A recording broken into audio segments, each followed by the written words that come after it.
जब कृष्ण बजाए बांसुरिया, जब कृष्ण बजाए बांसुरिया, जब कृष्ण बजाए बांसुरिया।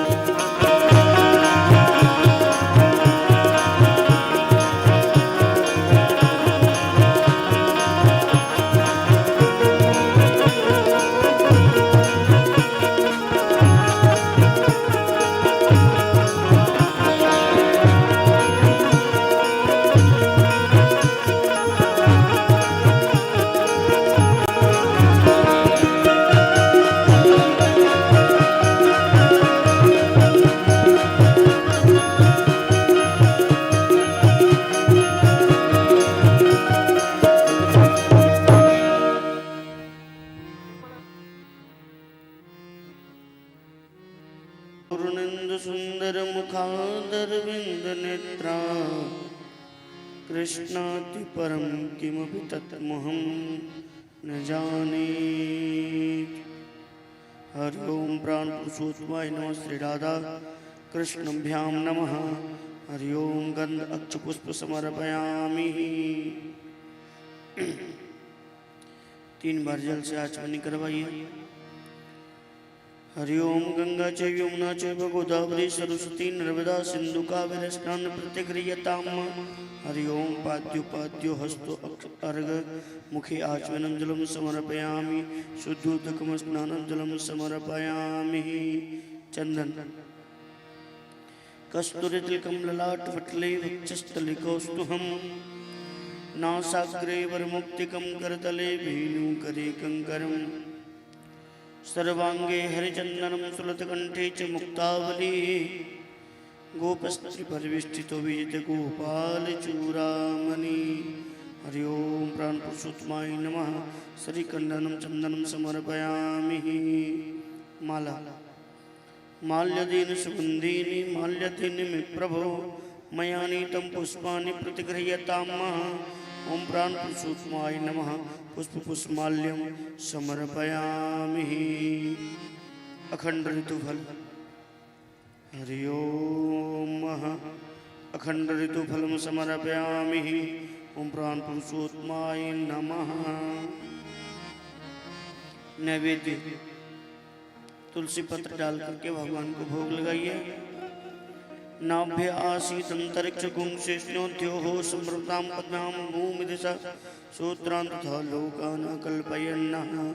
हरि ओम तुद्यं वस्तु गोविंदं तुभ्यमेव समर्पये। हरि ओम प्राण पुरुषोत्तमाय नमः। श्री राधा कृष्णाभ्यां नमः। नैवेद्यं समर्पयामि। आचमनी करा दीजिए। हरि ओम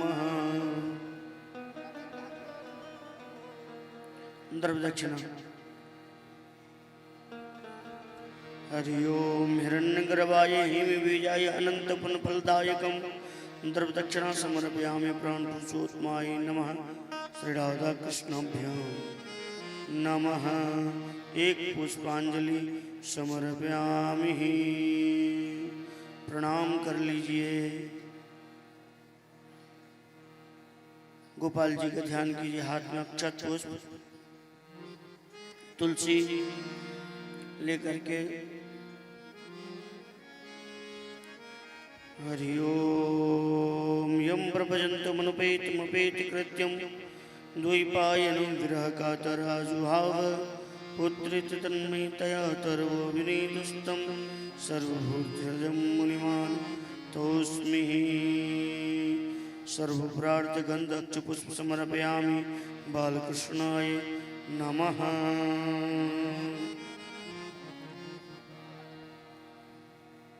चंदन। हरि ओम श्रीखंडनं चंदनं समर्पयामि। श्री बालकृष्णाय नमः। पुष्प पुष्पमाल्यं समर्पयामि। श्री बालकृष्णाय नमः।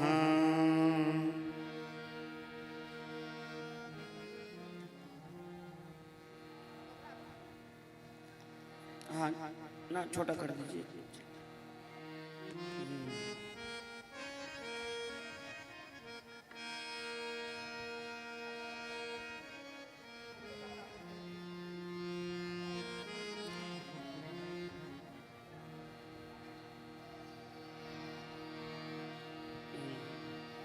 बोल बालकृष्णाय नमः। अखंड ऋतुफलं समर्पयामि। श्री बालकृष्णाय नमः। श्रीखंडनं चंदनं समर्पयामि। श्री बालकृष्णाय नमः। द्रव्यदक्षिणा। ओम हिरण्यगर्भाय हिमबीजाय आनंदपुण्यफलदायकम् ओम बालकृष्णाय नमः। द्रव्यदक्षिणा समर्पयामि। एक पुष्पांजलि समर्पयामि। बालकृष्णाय नमः। प्रणाम कर लीजिए। तुलसी में जल अर्पित कीजिए। गंगा चैव यमुना चैव गोदावरी सरस्वती नर्मदा सिंधु कावेरी स्नान प्रतिक्रियताम्। ओम तुलसी देव्यै नमः। शुद्धोदक स्नान समर्पयामि। तुलसी जी का ध्यान कीजिए।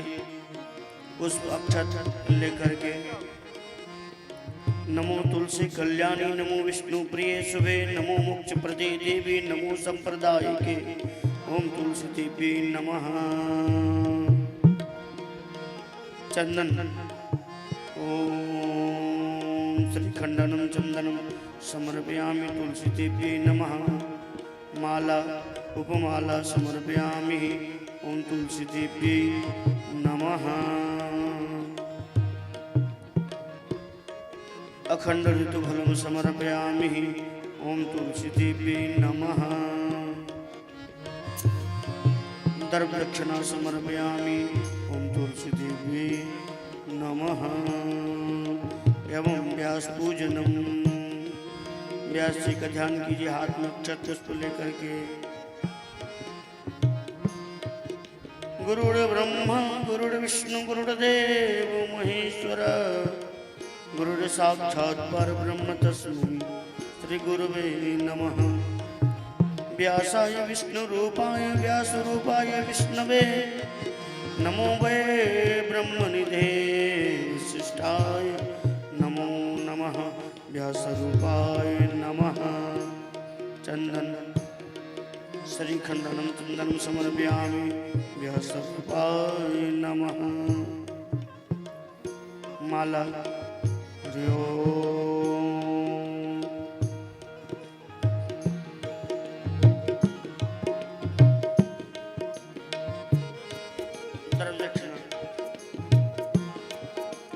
हिरण्यगर्भाय बीजाय प्रदायकं द्रव्यदक्षिणा समर्पयामि। हाथ धो करके आरतिक्यम आरती प्रज्वलित कीजिए।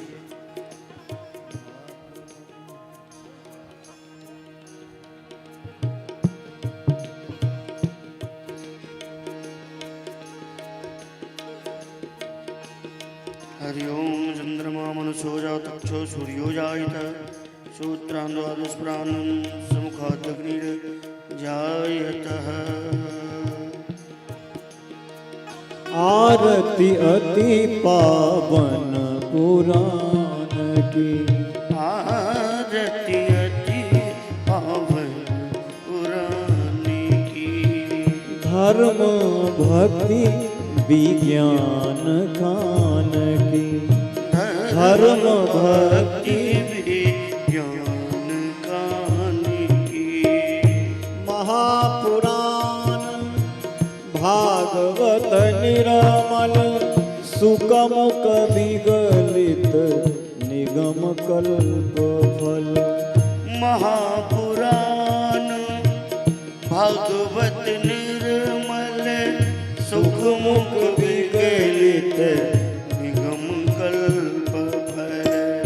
परमानंद सुधारसमय कल, लीलारती रस रस निधान की।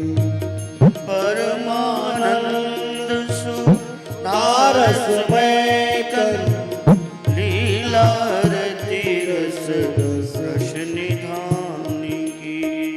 आरती अति पावन पुराण की। आरती अति पावन पुराण की। धर्म भक्ति विज्ञान खान की। धर्म भक्ति मलिमल मथनि त्रिताप निवारिणि जन्म मृत्युमय भव भय हारिणि कलिमल हरण ताप निवारण जन्म मृत्युमय भव भय हारण सेवत सतत सकल सुख कारिणि सुमहो सदि हरि चरित गान की सेवत सतत सकल सुख कारिणि सुमहो सदि हरि चरित गान की आरती अति पावन पुराण की आरती अति पावन पुरानी की धर्म भक्ति विज्ञान खान की आरती अति पावन पुरानी की विलास विमोह विनाशिनी विमल विराग विवेक विकासिनी विलास विमोह विनाशिन विराग विकासिन भगवत तत्व हास्य प्रकाशिनी परम ज्योति परमात्म ज्ञान की भगवत तत्व रहस्य प्रकाशन परम ज्योति पर ज्ञान की आरती अति पावन पुराण की आरती अति पावन पुरानी की धर्म भक्ति विज्ञान खान की धर्म भक्ति विज्ञान कहानी परमहंस मुनि मन उल्लासिनी रस हृदय रस रास विलासिनी परमहंस मुनि मनोल्लास रस हृदय रस रास विलासिन मुक्ति मुक्ति रति प्रेम सुदासिनी कथा अकिंचन प्रिय सुजान की मुक्ति मुक्ति रति प्रेम सुदासिनी कथा किंचित प्रिय सुजान की हरे कृष्ण कृष्ण कृष्ण हरे हरे हरे राम राम राम हरे हरे हरे कृष्ण कृष्ण कृष्ण हरे हरे हरे राम राम हरे कृष्ण कृष्ण कृष्ण हरे हरे हरे राम राम राम हरे हरे हरे कृष्ण कृष्ण कृष्ण हरे हरे राम हरे कृष्ण कृष्ण कृष्ण हरे हरे हरे राम राम राम हरे हरे हरे कृष्ण कृष्ण हरे राम राम हरे हरे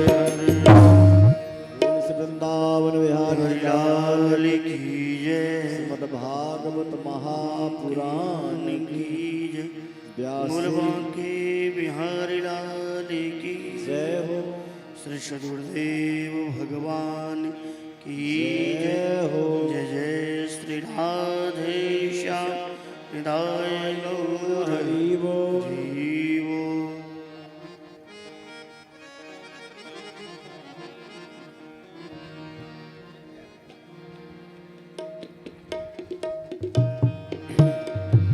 सभी भक्तजन अपने स्थान पर विराजमान हो जाए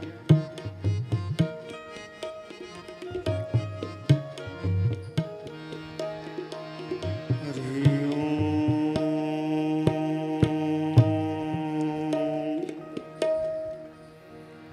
हरि ओम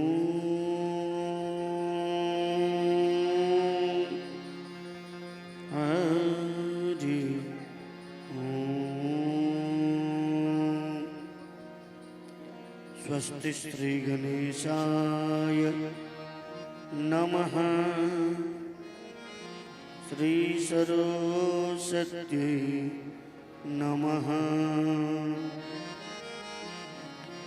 श्री गुरु चरण कमले भ्यो नमः श्री राधा कृष्ण चरण कमले भ्यो नमः ध्येयं सदा परिभवग्नमभिष्टदोहम् तीर्थास्पदं शिवविरञ्चिनुतं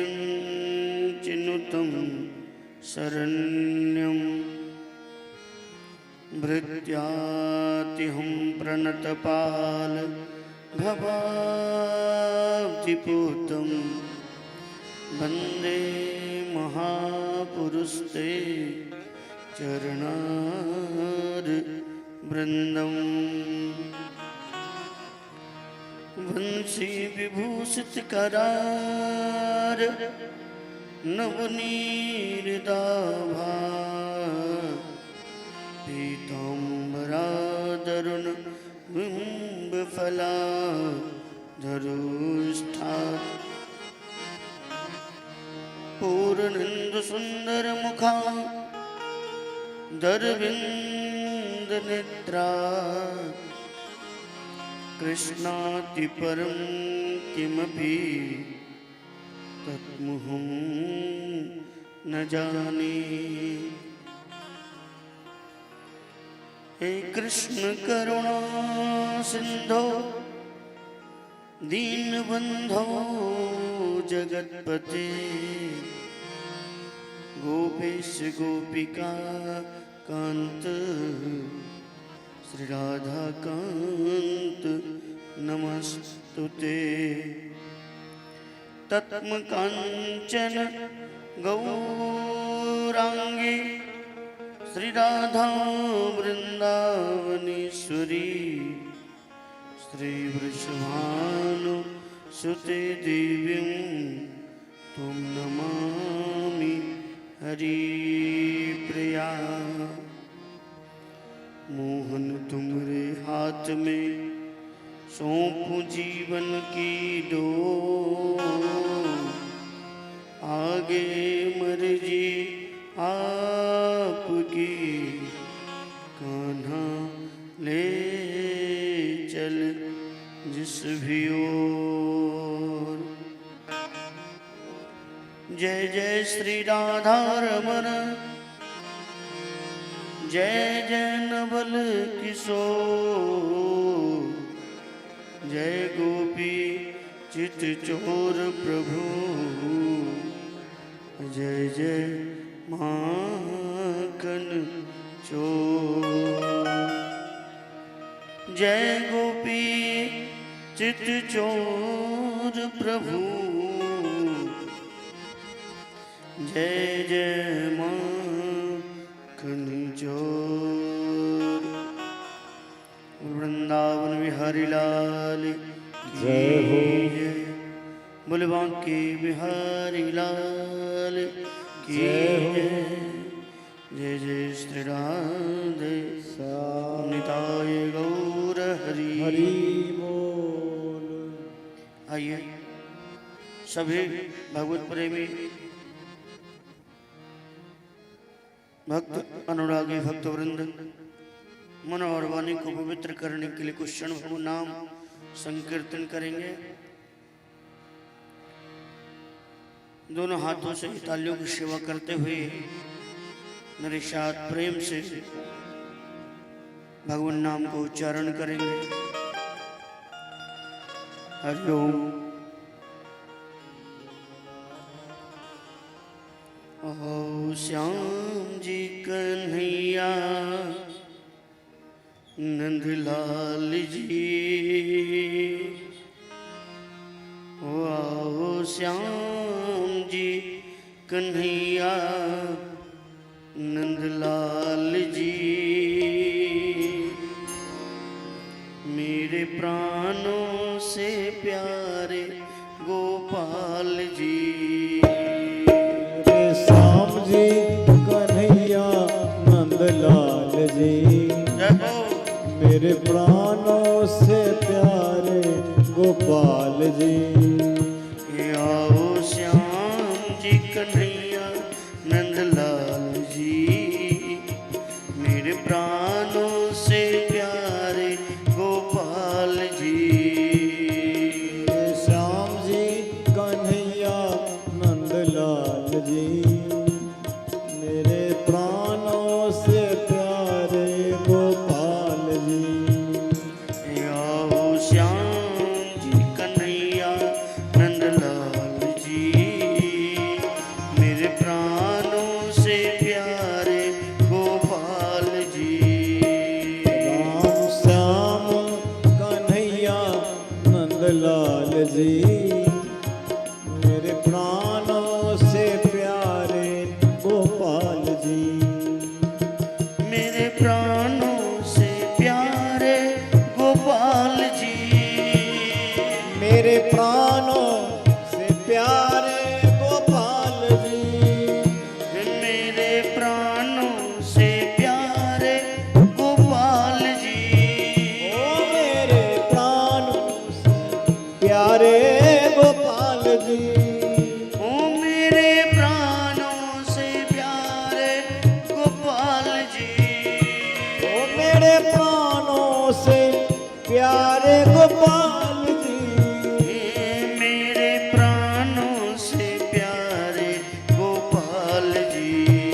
मेरे प्राणों से प्यारे गोपाल जी।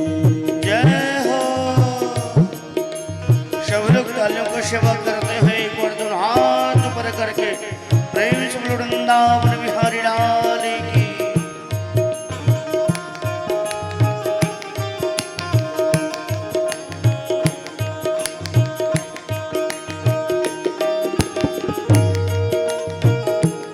हरि बोल।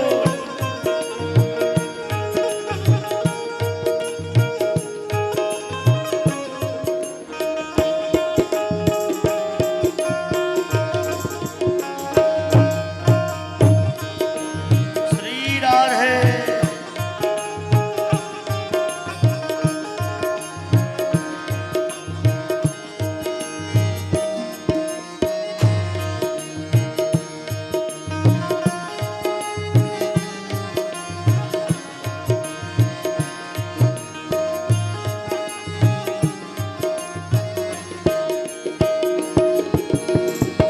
जिनको भगवान से लगन लग जाता है ना, उनके गोपाल जी के बिना एक पल चैन नहीं मिलता है। भक्त कह रहे हैं भगवान से, तुम बिन मोहे चैन परे ना। तुम बिन मोहे चैन परे ना। तुम बिन मोहे चैन परे ना। तुम बिन मोहे चैन परे ना। आजा मिला ले मेरे नैनों से नैना। आज मिला ले मेरे नैनों से नैना। आजा मिला ले मेरे नैनों से नैना। आज मिला ले मेरे नैनों से नैना। आओ श्याम जी, आओ श्याम जी कन्हैया नंदलाल जी। मेरे प्राणों से प्यारे गोपाल जी। मेरे राम जी कन्हैया नंदलाल जी। मेरे प्राणों से प्यारे गोपाल जी। आओ श्याम जी कन्हैया नंदलाल जी। मेरे प्राणों से प्यारे गोपाल जी। राम श्याम जी कन्हैया नंदलाल जी। मेरे प्राणों से प्यारे गोपाल जी। हरि बोल।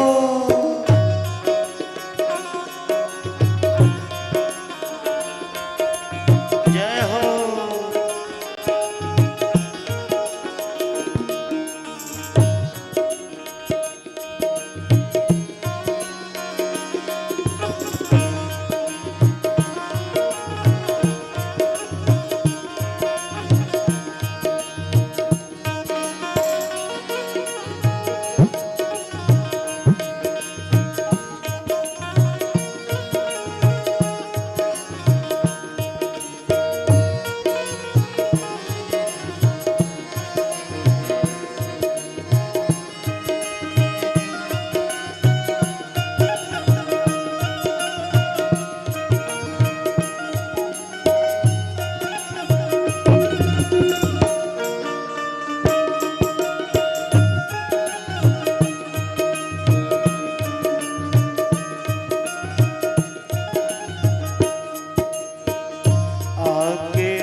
पकड़ लो मेरी, आके बाह पकड़ लो मेरी, आके बाह पकड़ लो मेरी।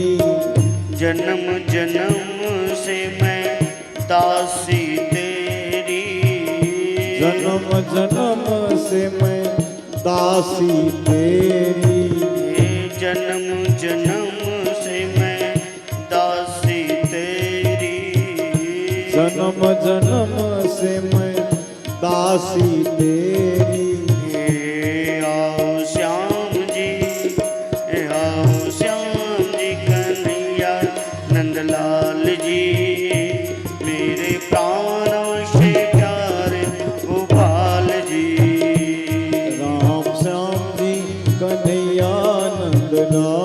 जी मेरे प्राणों से प्यारे गोपाल जी मेरे प्राणों से प्यारे गोपाल जी मेरे प्राणों से प्यारे गोपाल जी मेरे प्राणों से प्यारे गोपाल जी मेरे प्राणों से प्यारे गोपाल जी मेरे प्राणों से प्यारे गोपाल जी मेरे प्राणों से प्यारे गोपाल जी हाँ मेरे प्राणों से प्यारे गोपाल जी ओ मेरे प्राणों से प्यारे गोपाल जी है आओ श्याम जी हे आओ श्याम जी कन्हैया नंदलाल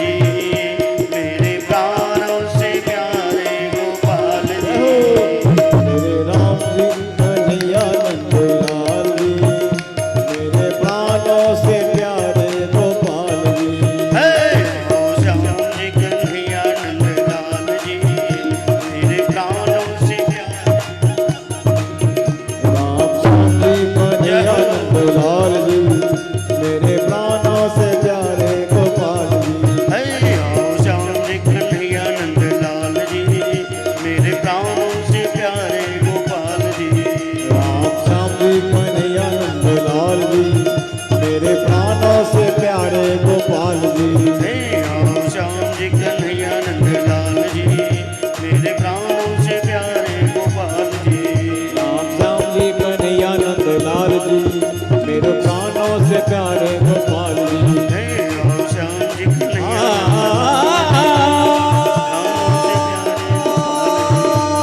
श्याम जी कन्हैया नंदलाल जी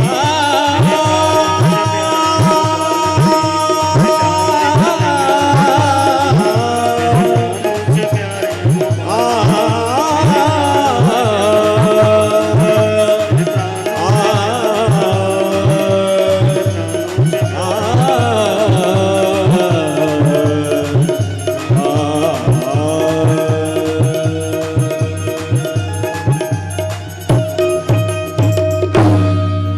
वृंदावन बिहारी लाल की जय हो गुलबाग बिहारी लाल की। जय हो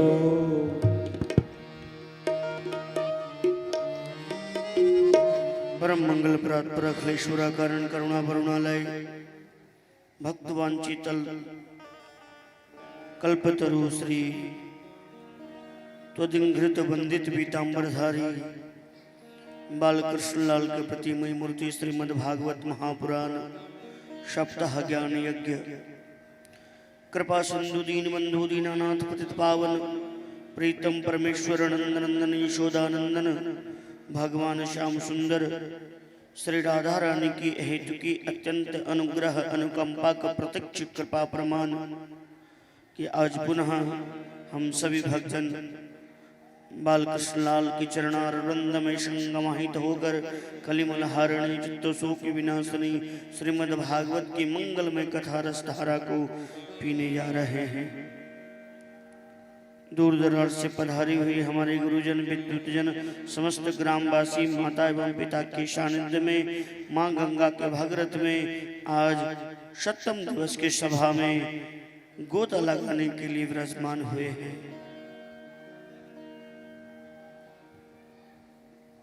सभी भक्तजन अपने मन को एकाग्र चित्र करके प्रेम से शेष कथा को श्रवण करेंगे। हम सभी भक्तजन कल के पूर्व प्रसंग में श्रवण कर रहे थे। ब्रज 84 कोष के अंदर जब से लाला कन्हैया का जन्म हुआ, जब से स्वयं भगवान ब्रज नगरी में प्रवेश किए, करने के बाद किसी भी देवी देवता का पूजन नहीं होने दिया।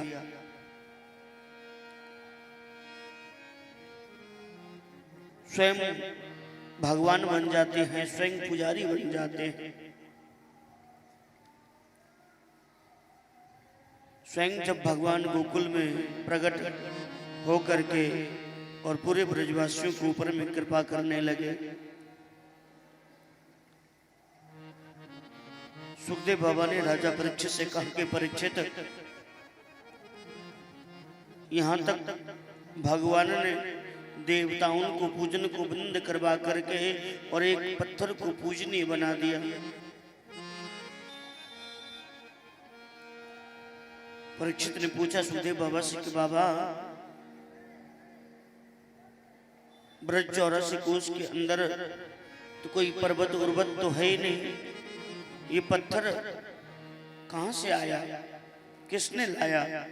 सुखदेव बाबा ने कहा, परीक्षित, ये हनुमान जी महाराज का लाया हुआ पर्वत है और भक्त का परिश्रम कभी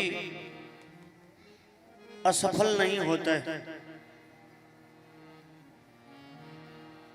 जब राघवेंद्र सरकार लंका में चढ़ाई कर रहे थे तो नील के द्वारा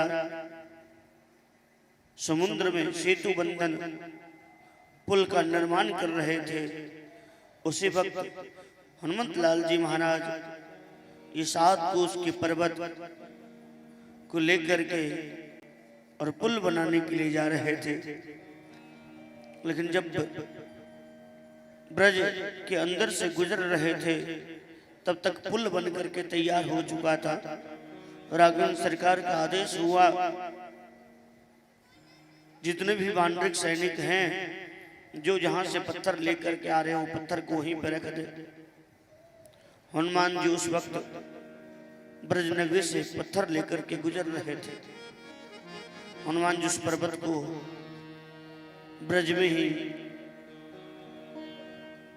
रख करके और चले गए। वही हनुमत लाल जी महाराज का पत्थर लाया हुआ भगवान ने गिरिराज का नाम दिया और इस कलिकाल में उनको पूजनीय बना दिया। आज भी नियम है, गिरिराज जी को जो प्रदक्षिणा करता है, प्रणाम करता है, 7 कोस पर्वत का परिक्रमा लगाता है और गिरिराज जी के तलहटी में जाकर के जो मन में इच्छा करता है, जो मन में कामना करता है, आज भी गिरिराज जी अपने भक्तों को मन को इच्छा को कामना को पूर्ति करते हैं।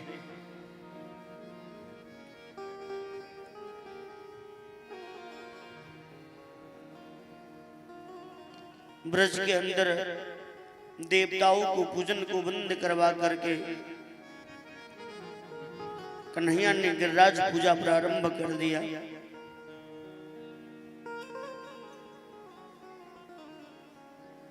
पूजा के उपरांत नारद जी पहुंच गए स्वर्ग देवराज इंद्र के पास। इंद्र अपने सिंहासन पर बैठे बैठे इंतजार कर रहा था कि कब ब्रज से न्योता आएगा, बुलावा आएगा, निमंत्रण आएगा। नारद जी ने कहा देवराज इंद्र से, इंद्र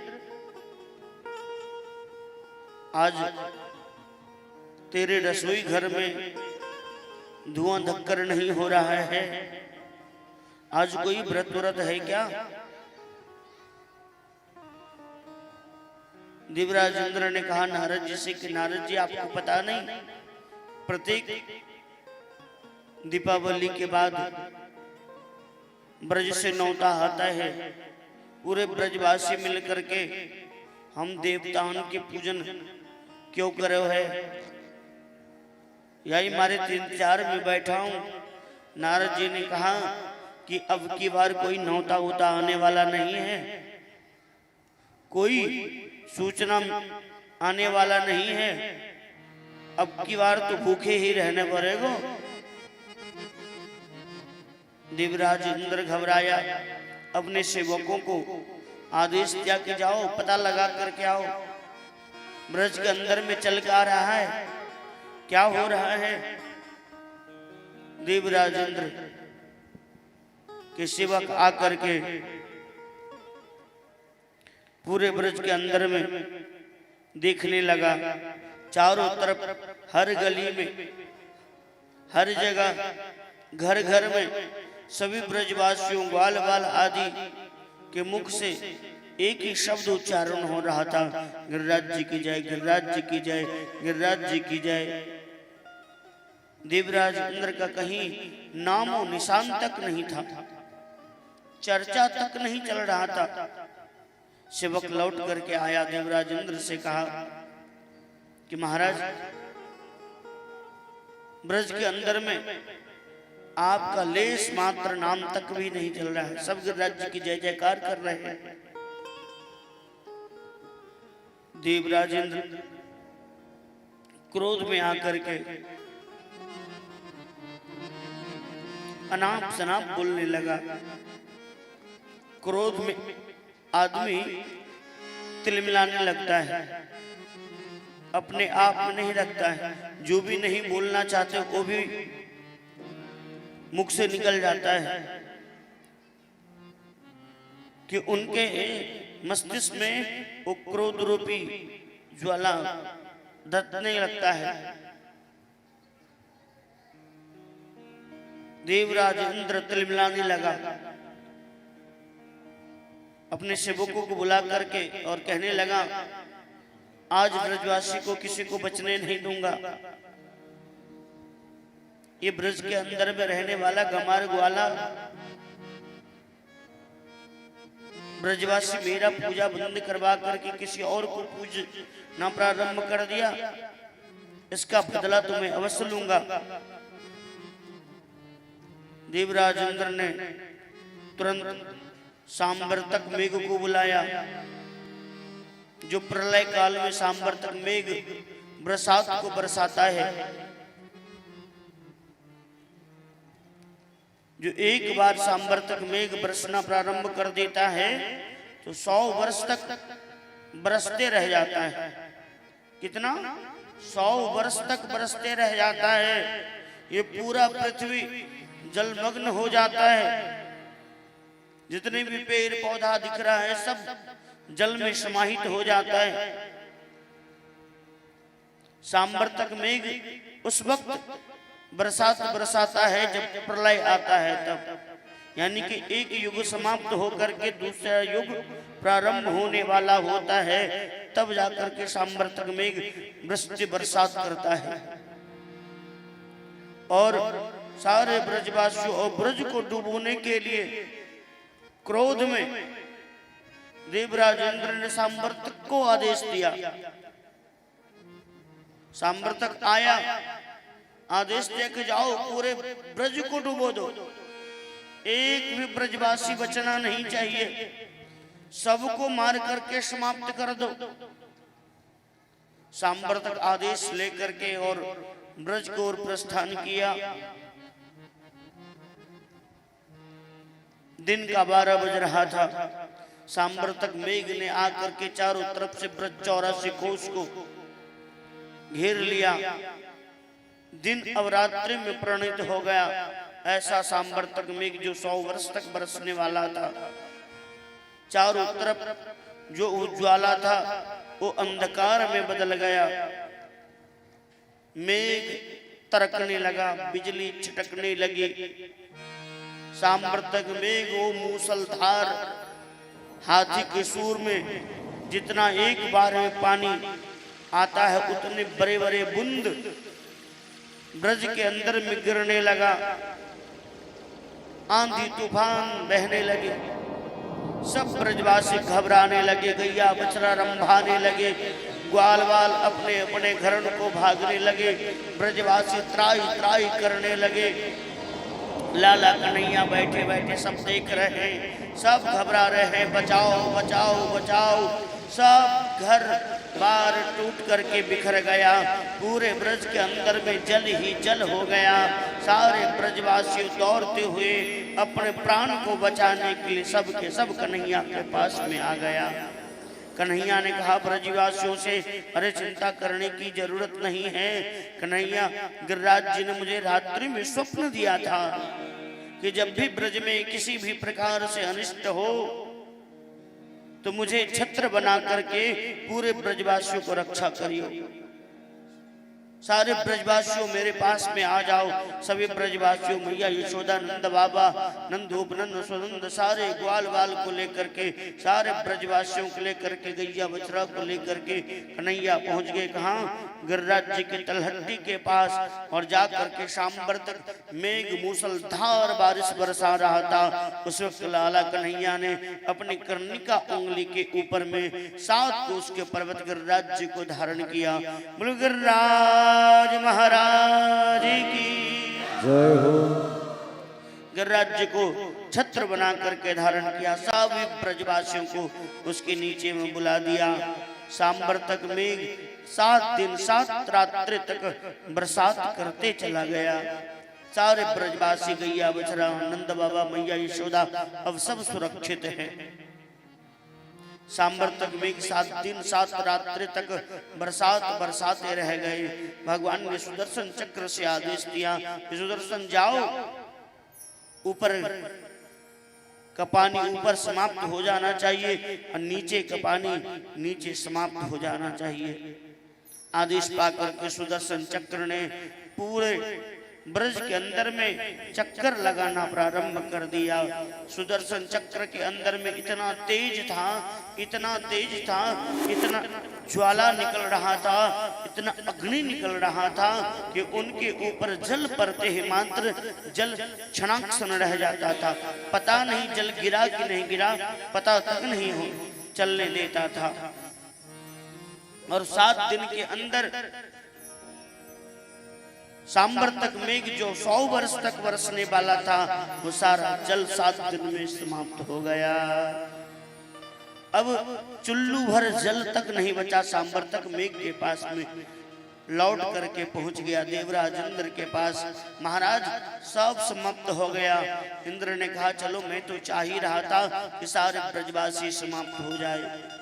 सांबर तक ने कहा महाराज ऐसा नहीं हुआ है, मेरे पास में जो जल का भंडार था, मेरे पास में जो जल था वो सब के सब समाप्त हो गया। बोले ब्रजवासियों को क्या हुआ?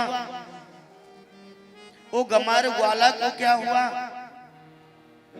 नंद और यशोदा को क्या हुआ? सांबर तक मेघ ने कहा वो तो अभी तक सुरक्षित है, उसे तो कुछ भी नहीं हुआ। ब्रज अभी वो ब्रज के अंदर में धूल उड़ रहा है। देवराज इंद्र घबराया। इतने बड़े उपद्रव प्रलय कालीन बारिश बरसाने वाला सांबर तक लौट करके वापस आ गया। मन में विचार करने लगे मेरे प्रभु साक्षात ब्रज 84 कोष के अंदर में प्रकट हो चुके हैं। देवराज तुरंत सुरभि गाय को लेकर के और गोकुल और प्रस्थान किया। भगवान के चरणों में आकर के लौट करके प्रणाम किया। भगवान ने देवराज इंद्र को तुरंत क्षमा कर दिया। राजा परीक्षित ने सुखदेव बाबा से कहा बाबा, देवता तो देवराज इंद्र भी था और ब्रह्मा जी भी थे, लेकिन ब्रह्मा जी को क्षमा क्यों नहीं किया और देवराज इंद्र को भगवान ने क्षमा क्यों किया? सुखदेव बाबा ने कहा कि परीक्षित, ब्रह्मा जी ने भगवान से भक्त को अलग कर दिया, इसलिए ब्रह्मा जी को भगवान ने क्षमा नहीं किया। इस संसार में ऐसा ही होता है, न तो खुद भगवान का नाम लेता है, न भजन करता है, न पूजन करता है, न पाठन करता है, और दूसरे को मना करता है। अरे अभी तुम बच्चे हो, कंठी ले लिए हो, माला जाप रहे हो, अभी तुम बहुत छोटे हो, बड़े हो जाना उसके बाद करना। गांव देहात में जाकर के देखिए, बड़े बुजुर्ग से जाकर के पूछिए क्या वो भजन करते हैं। पूछिएगा तो कहेगा अब तो शरीर ही नहीं काम कर रहा है। हाथ पांव काम ही नहीं कर रहा है, मुख से आवाज ही नहीं निकल रहा है, कान से सुना ही नहीं दे रहा है, तो भगवान का भजन कैसे करूंगा? भगवान का भजन करने के लिए कोई अवस्था का जरूरत नहीं पड़ता। भगवान का भजन बूढ़ा भी कर सकता है, बालक भी कर सकता है, जवान भी कर सकता है, सब भगवान का नाम ले सकते हैं। उनका कोई अवस्था नहीं है। भगवान कब मिल जाए इसका भी कोई गारंटी नहीं है।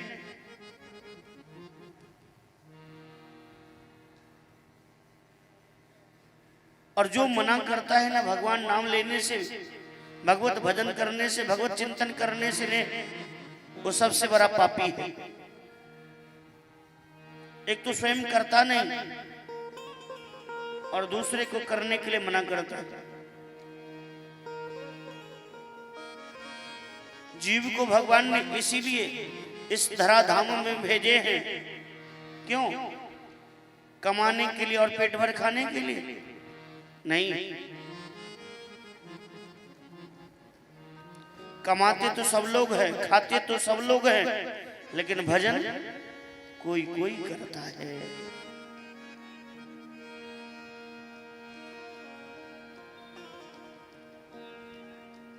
जो कोई कोई भजन करता है उसी से भगवान प्रसन्न रहते हैं। जो भजन नहीं करते हैं तो भगवान दुखी रहते हैं कि ऐसा मनुष्य को मैंने जन्म क्यों दिया, इस धराधाम में क्यों भेजे।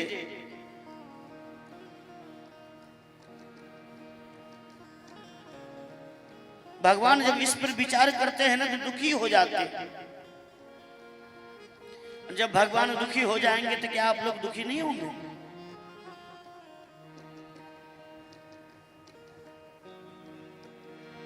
जिसका पुत्र नालायक हो जाता है, बदमाश हो जाता है, माता पिता को कहना नहीं मानता है, माता पिता दुखी होकर के जीवन यापन करते हैं। अभी तो बालकों को बड़ा आनंद आता है, खूब मौज मस्ती करता है। जब उसके जीवन में दुख होता है ना तो वही माता पिता और याद आता है।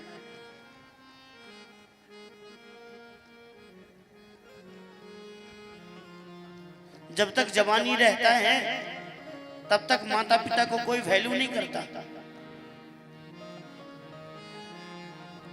जब जीवन में संकट आता है, दुख आता है, तब माता पिता को याद आता है। उसी प्रकार तो भगवान है, भगवान के हम लोग संतान हैं। भगवान ने हम लोग को यहाँ भेजा भजन पूजन साधन आदि करने के लिए, लेकिन हम लोग भजन पूजन साधन को छोड़ करके और व्यर्थ में जीवन बिताते चले आ रहे हैं। उसी से भगवान दुखी हो जाते हैं। इसलिए तो हम लोग इस संसार में आकर के भी दुख में जीवन व्यतीत करते हैं।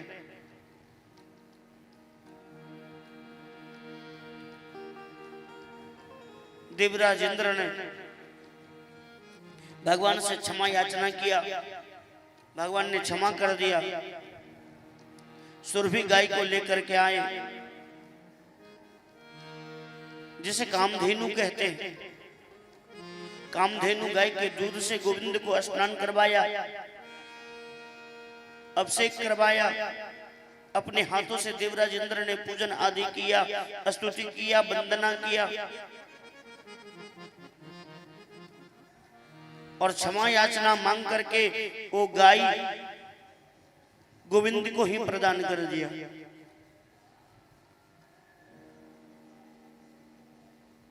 और फिर यहां से प्रस्थान किया। लाला कन्हैया गिरिराज जी को 7 दिन तक और 7 रात्रि तक धारण किए हुए हैं। सारे ब्रजवासी उसके अंदर में व्यक्त है। ब्रजवासियों ने कहा, कन्हैया 7 दिन 7 रात्रि व्यतीत हो गया, अभी तक तुम कुछ खायो नहीं हो, पियो नहीं हो, थक गए होंगे, कुछ देर विश्राम कर लो। तब तक हम ब्रजवासी मिलकर के गिरिराज जी को अपने लठी के ऊपर में धारण कर रहे हैं। सारे ब्रजवासियों ने अपना डंडा लगा दिया नीचे ब्रजवासियों ने कहा कुछ देर आप आराम कर लो। कन्हैया ने जैसे ही अपना कर्णिका उंगली को थोड़ा सा टेढ़ा किया, झुकते ही मात्र पर्वत थोड़ा सा जैसे ही नीचे आया, ब्रजवासी ने जितने डंडा लगाए हुए थे चट चट टट टट करके टूटने लगा। ब्रजवासी घबराने लगा, कन्हैया कन्हैया बचाओ बचाओ। लाला कन्हैया ने तुरंत फिर से गिरिराज जी को धारण किया। ब्रजवासियों ने कहा कन्हैया ये तुम्हारे अंदर में इतना बल कहां से आया?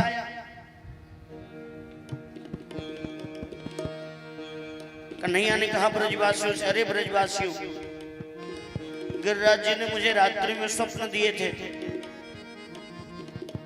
और कौन सा स्वप्न? ऐसा स्वप्न दिया कि जब भी बल का आवश्यकता पड़े ना तो मैं एक मंत्र दे देता हूं। उस मंत्र को आप जब पढ़ोगे तो सामने में जो भी व्यक्ति दिखाई देगा, जितने भी ब्रजवासी दिखाई देगा, उसका सारा बल आपके अंदर में आ जाएगा।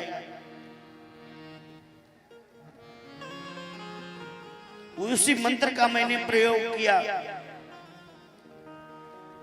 सारे ब्रजवासी घबराने लगे। वहीं पे सखी बैठी हुई थी।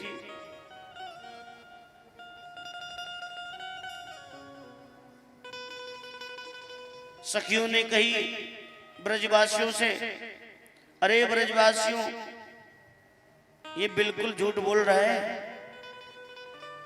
इनके अंदर में इतना बल कहां से ये 7 कोस के पर्वत उठा ले? बोलिए कैसे उठाया? तो सखियां कह रही है, कछु माखन को बल भयो, कछु गोपिन करी सहाय,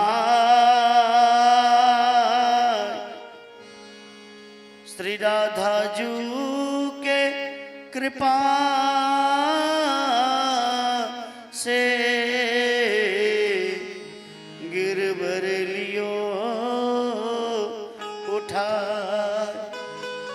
अरे ब्रजवासियों, अरे लल्ला, ये कन्हैया ने गिरिराज जी को धारण नहीं किया। कछु माखन को बल भयो, कछु गोपिन, गोपिन यानी कि हम लोग मिल करके, कछु गोपिन ने करी सहाय, और श्री राधा जी की कृपा से गिरवर लियो उठा। अगर राधा रानी हमारी स्वामी जी अगर नहीं चाहती तो कन्हैया के अंदर में इतना बल कहां से गिरिराज जी को धारण कर ला? सारे ब्रजवासियों ने कहा, दारी के यही बात तो मैं सोचा करूं, ये तेरो अंदर इतनो बल कहां से आ गयो? जब हम आपस में कुश्ती करें ना तो कभी हम तुम्हें पटक दे, तुम कभी हमें पटक दे, और आज इतने बड़े पर्वत को उठा ले। मन में विचार करने, तब जाकर लाला कन्हैया ने सबको सांत्वना दिया, पूरे ब्रजवासियों को रक्षा किया। रक्षा करने के बाद 7 दिन और 7 रात्रि तक गिरिराज जी को धारण करके, और उसके बाद ब्रजवासियों को रक्षा करने के बाद गिरिराज जी को अपनी कर्णिका उंगली से नीचे रख करके और ब्रज 84 कोस में स्थापित किया। आज भी वो पर्वत अभी भी है, गिरिराज के नाम से प्रचलित है। सभी भक्तों को मन को इच्छा को पूर्ति करते हैं। जब भी भक्त वृंदावन जाते हैं, गिरिराज जी को परिक्रमा करने के लिए जाते हैं, तो परिक्रमा भी लगाते हैं और सब लोग मन में गाते भी हैं, वृंदावन बिहारी लाल। गिरिराज धरन प्रभु तेरी शरण, गिरिराज धरन प्रभु तेरी शरण, गिरिराज धरण प्रभु तेरी शरण गिरिराज धरन प्रभु तेरी शरण प्रभु तेरी शरण प्रभु तेरी शरण प्रभु तेरी शरण प्रभु तेरी शरण प्रभु तेरी शरण प्रभु तेरी शरण प्रभु तेरी शरण प्रभु तेरी शरण सभी लोग दोनों हाथ ऊपर करके धरन मैं तो तेरी शरण राज धरण प्रभु तेरी शरण गिरिराज धरन मैं तो तेरी शरण जय हो बुलगिराज महाराज की हरि बोल।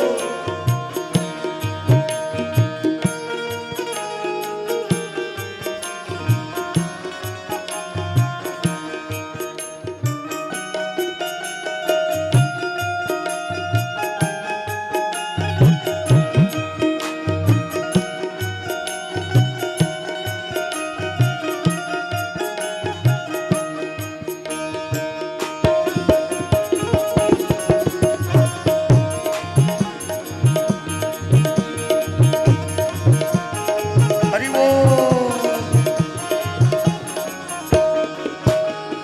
तेरी शरण हरि तेरी शरण ओ तेरी शरण हरि तेरी शरण हाँ तेरी शरण हरि तेरी शरण तेरी शरण हरि तेरी शरण गिरिराज धरन प्रभु तेरी शरण गिरिराज धरन मैं तो तेरी शरण गिरिराज धरन हरि तेरी शरण गिरिराज धरन मैं तो तेरी शरण गिरिराज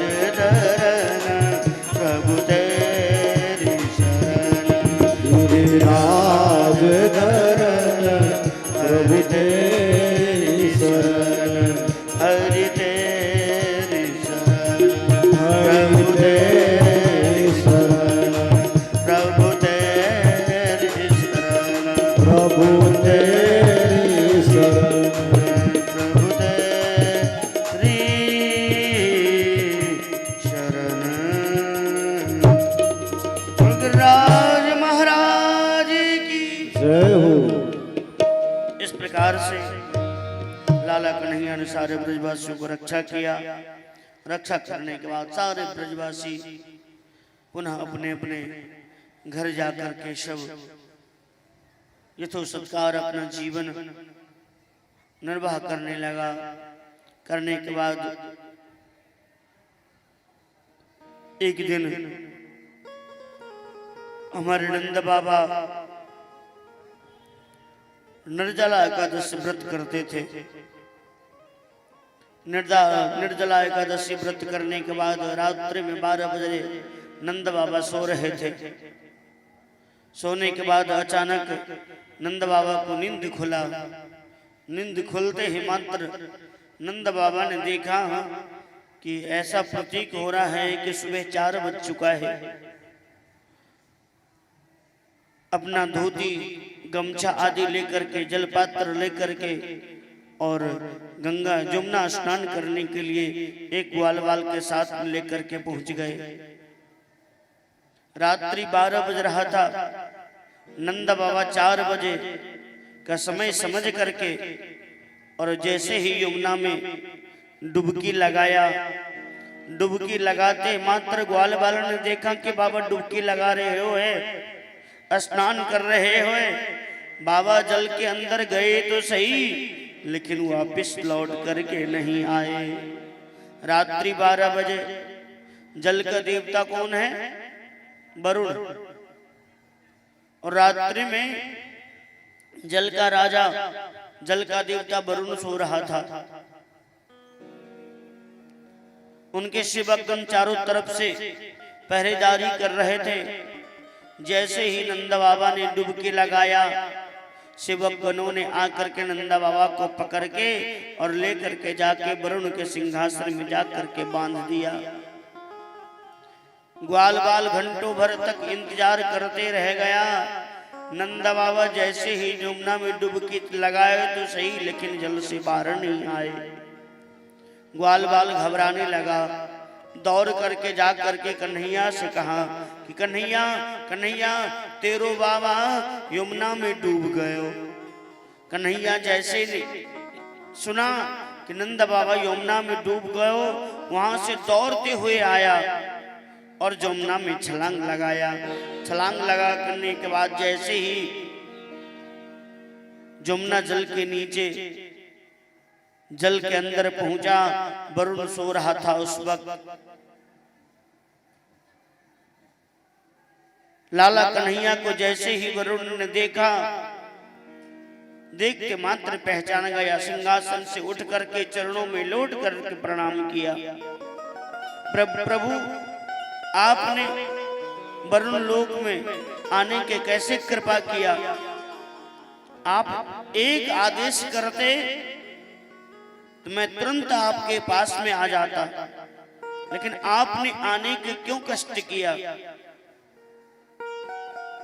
कन्हैया ने कहा वरुण से कि वरुण, तुम जिसे बांध करके रखे हो ना, वो कौन है तुम जानते हो?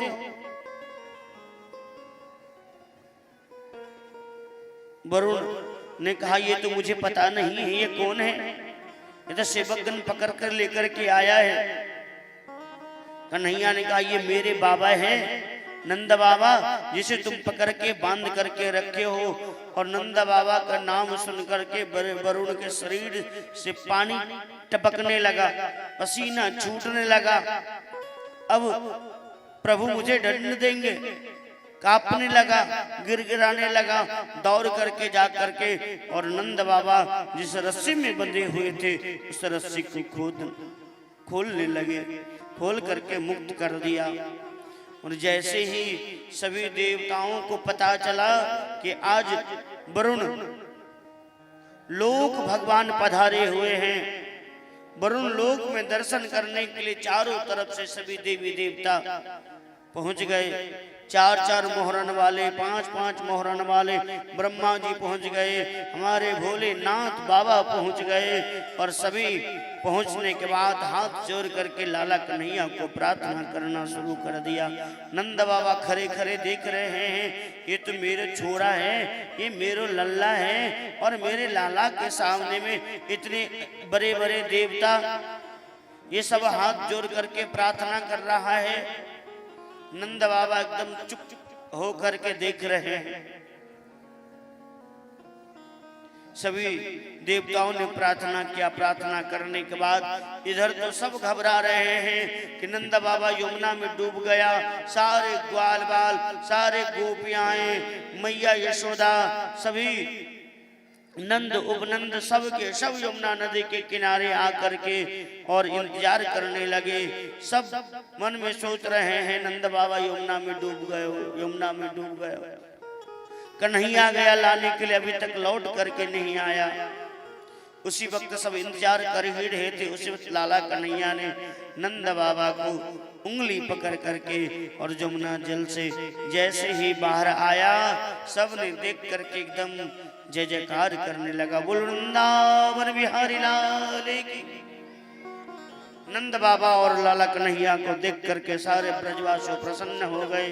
होने के बाद जितने भी ग्वाल बाल था ना, नंद बाबा को पकड़ के लेकर के गया और वहीं पे यमुना नदी के किनारे बिठा दिया।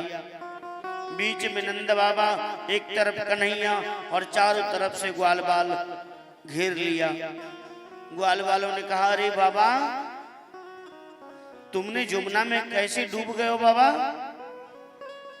नंद बाबा ने कहा, अरे ग्वाल बाल मैं क्या बताऊं, मैं तो सुबह 4 बजे प्रातः काल में समझ करके जैसे मैंने यमुना में डुबकी लगायो, वाई मारे पता नहीं 4 व्यक्ति आकर के चारों तरफ से मुझे पकड़ करके और एक मोटे रस्सी में बांध करके लेकर के जा करके और वरुण के सिंहासन में बांध दिया। लाला कन्हैया अगर नहीं आता तो मैं तो यमुना में डूब करके मर जाता। और इतना ही बात नहीं, जैसे ही लाला कन्हैया ने आया, एक विचित्र बात मैंने देखी। कौन सी बाबा बात तुमने देखी? बाबा ने कहा कि अरे ग्वाल वालों, मैंने देखा कि मेरे लाला के सामने बड़े बड़े देवता आकर के हाथ जोड़े करो, पांव पकड़न करो। मैं तो देख करके आश्चर्य हो गया हूँ, ये मेरो लाला नाई, ये तो साक्षात नारायण है, नारायण, ये तो साक्षात भगवान है। सारे ब्रजवासियों समझ गए, अरे भैया यहीं से दूर है जाओ, दूर है जाओ, ये तो भगवान है। भगवान समझ करके सभी ग्वाल बाल कन्हैया से अलग हो गया। कन्हैया ने मन में विचार करने लगा, अगर ब्रजवासियों को अंदर में अगर ऐश्वर्य का ज्ञान हो जाएगा, अगर वो मुझे भगवान समझ बैठेगा तो मेरे पास में तो कोई नहीं रहेगा, सब दूर हो जाएगा, मुझसे अलग हो जाएगा, मैं अकेली रह करके क्या करूंगा। तुरंत लाला कन्हैया ने कहा, अरे ब्रजवासियों, मैं भगवान नहीं हूं, मैं नारायण नहीं हूं, मैं तो मैया यशोदा और नंद बाबा का लाला कन्हैया हूं। अच्छा चलो,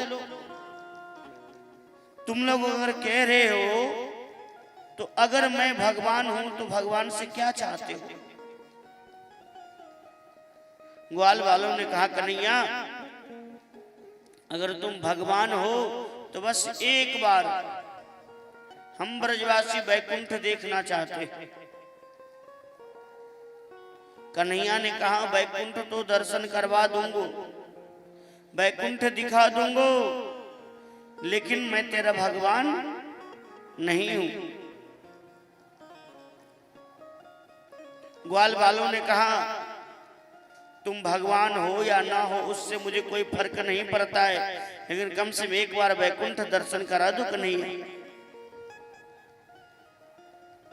लाला कन्हैया ने सारे ब्रजवासी को लेकर के गए। कहा? वृंदावन रंगनाथ मंदिर के बगल में ब्रह्म कुंड है, और ब्रह्म कुंड में जाकर के सभी ग्वाल बाल को लेकर के डुबकी लगाया। जैसे ही ब्रजवासियों ने डुबकी लगाया, डुबकी लगाते मात्र सारे ब्रजवासियों को वैकुंठ भेज दिया। वैकुंठ में जैसे ही अपना नेत्र को खोला तो वैकुंठ में आकर के चारों तरफ देखने लगा। भैया वैकुंठ तो आ गए, लेकिन जिसके लिए आए हैं वो कहाँ है? मेरा कन्हैया कहाँ है? चारों तरफ ढूंढा, कहीं दिखाई नहीं दिया।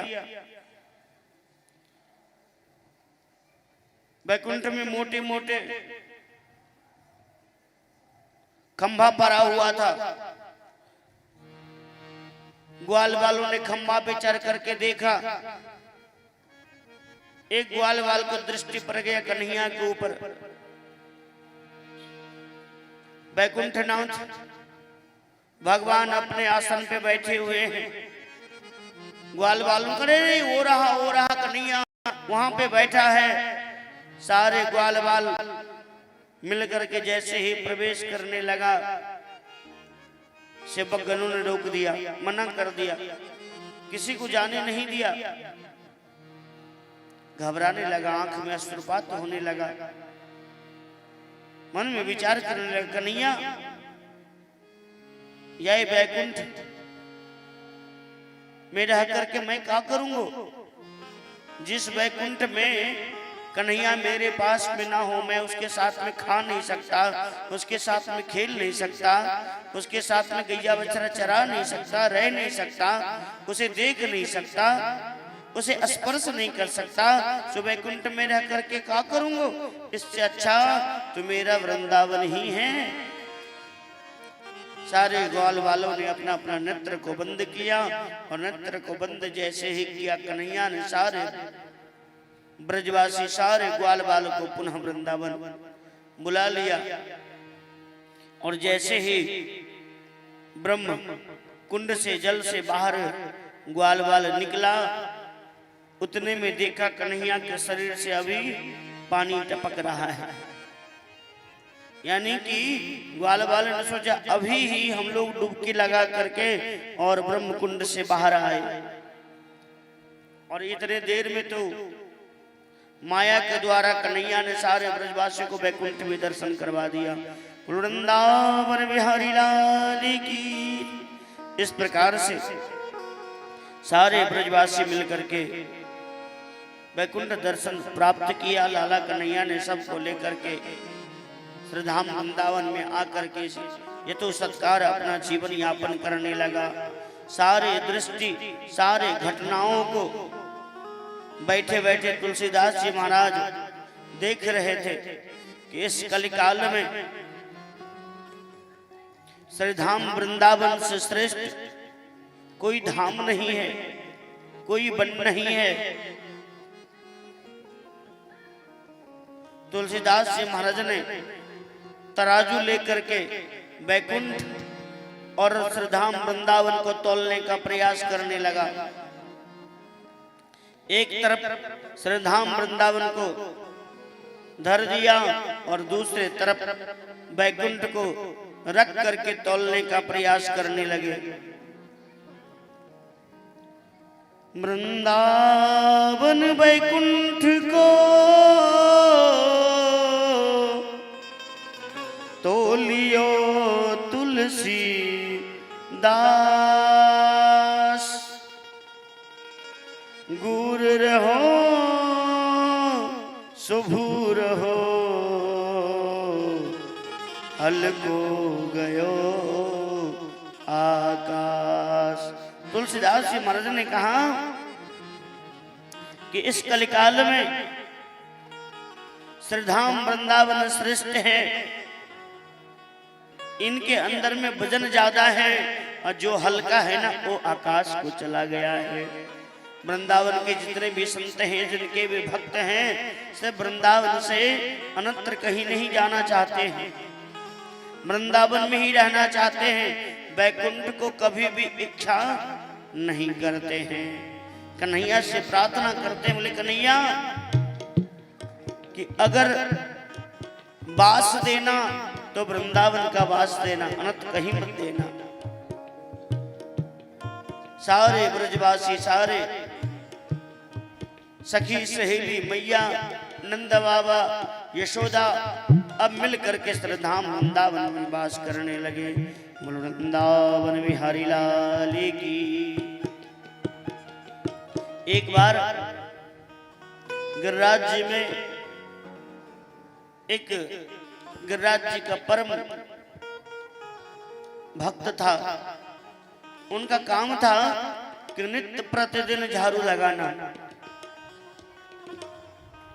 झाड़ू लगाता था, झाड़ू सेवा करता था, सड़क बहारता था, लेकिन मन में एक इच्छा था कि एक बार गिरिराज जी को दर्शन कर ले। कहीं अगर वो दिख जाए, कहीं मिल जाए तो उनको अपनी गोदी में बिठाएं और अपने हृदय से लगा करके अपने भुजाओं में जकड़ करके और उनसे प्रेम करें। लेकिन गिरिराज जी का नियम था, बाहर का कोई व्यक्ति मंदिर में प्रवेश नहीं करता था, किसी को पुजारी पंडा जाने नहीं देता था, और कितना भी धूप रहता था, कितना भी समय विकराल हो जाए, लेकिन किसी को जाने नहीं देता था। नित्य प्रतिदिन झाड़ू लगाता था और गिरिराज जी के ऊपर देखता रहता था, नित्य प्रतिदिन देखता रहता था कि कब कन्हैया दर्शन दे दे। एक दिन बहुत गर्मी था, धूप था, झाड़ू लगा करके गिरिराज जी के नीचे सड़क पे सो रहा था। ऊपर दृष्टिपात करके जैसे ही देखा, गिरिराज जी के सबसे ऊपर चोटी के ऊपर एक नीलमणि श्याम मोर मुकुट धारण किए हुए, बगलबंदी पहने हुए, बंसी बजाते हुए और गिरिराज जी के ऊपर उस धूप में कूद रहा है, नाच रहा है। बालकों ने देखा, अपने हृदय से लगाने का प्रयास करने का मन में इच्छा जागृत हुआ, लेकिन गिरिराज जी के ऊपर तो जा नहीं सकता था, क्योंकि पुजारी पंडा ने उसे जाने के लिए मना किया था। घंटों भर देखते रह गया, भगवान से रहा नहीं गया। भगवान स्वयं आकर के और उस झाड़ू लगाने वाले को बुलाया। जा नहीं रहा है, वो कांप रहा है, डर के मारे किसी को नजर पड़ गया तो मुझे मार पीट करके यहां से भगा देगा। कन्हैया ने आकर के तुरंत उसको अपने हृदय से लगा लिया। हृदय से लगाते मात्र भक्त को आंख से अश्रुपात होने लगा, धन्य हो गया। कन्हैया ने कहने लगा, भैया कुछ खाने के लिए है? कुछ लाए हो खाने के लिए? झाड़ू लगाने वाले ने कहा, कन्हैया मेरे पास तो कुछ भी नहीं। कन्हैया ने कहा, मुझे तो भूख लगा है भैया, मुझे तो भूख तो बर्दाश्त नहीं होता है, कुछ खाने की व्यवस्था करो।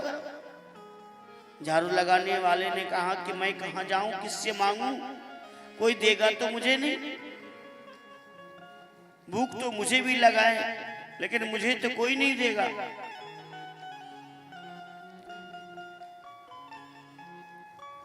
कन्हैया ने कहा, ऐसा करो कि राधा कुंड पे एक संत रहते हैं जिनका नाम है माधोदास जी महाराज। भगवान के परम भक्त माधोदास जी आज वो अपने गोपाल जी को दाल बाटी चूरमा भोग लगा रहे हैं। जाओ तुम मांग करके लेकर के आना। झाड़ू लगाने वाले व्यक्ति थक गया था, हाथ जोड़ करके प्रार्थना करने लगा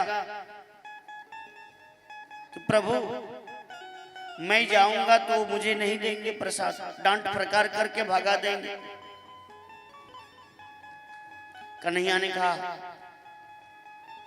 अच्छा कोई बात नहीं, तुम मुझे लेकर के चलो।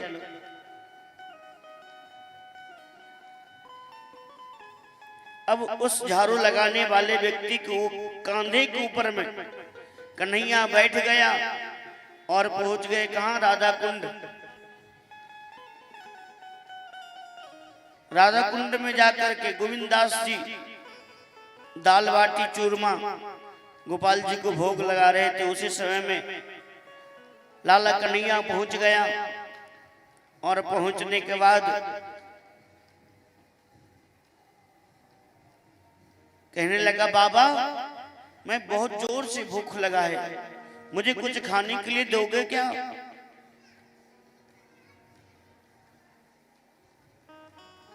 बाबा ने तुरंत कहा, अरे लाला तुम कैसे बात कर रहे हो, तेरे लिए तो ये सारे सामग्री मैं बना करके रखा हूं, आओ बैठो। बाबा ने पत्तल लगा दिया, दाल बाटी चूरमा पत्तल पे धर करके और प्रसाद पाने के लिए कह दिया कि कन्हैया भर पेट खाओ। और कन्हैया खा भी रहा है, चारों तरफ देख ही रहा है। जब तक बाबा कुटिया के अंदर गए तब तक कन्हैया ने 2-4 बाटी अपने जेब में धर लिया। क्यों? कि उनका भी एक सखा है जो भूखा है, उसके लिए जेब में धर लिया। गोविंदास जी जब गए बाटी लाने के लिए तो आधा बाटी जेब में, आधा बाटी पेट में, खा करके पेट भर गया। और बार बार कन्हैया उचक कर करके देख रहा है, भगत है या चला गया है। गोविंद दास जी देख रहे हैं कि कन्हैया बार बार ये किसको देख रहा है, किसी को साथ में लेकर के तो नहीं आया है। भोजन आदि प्रसाद पा करके जब जाने लगे तो गोविंद दास जी ने कहा कन्हैया से कि कन्हैया, ये जेब तेरा ऊंचा ऊंचा दिखाई दे रहा है, इसके अंदर में क्या है? कन्हैया रे ज्यादा भोजन कर लियो ना, इसीलिए कुर्ता ज्यादा फैल गया है। गोविंद दास जी मन में विचार करने लग रहा है, कुछ छिपा रहा है। कन्हैया ने इतको यो अपना जेब दिखाओ। जैसे ही बाबा ने देखा कि जेब के अंदर में 4 बाटी, बोले ये किसके लिए लेके जा रहे हो? और ये बार बार तुम उधर देख रहे हो किस कौन है?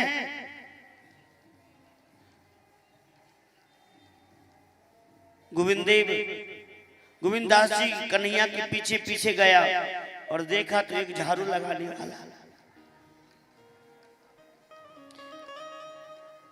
गोविंद दास जी ने कहा कन्हैया से, कन्हैया अब तो तुम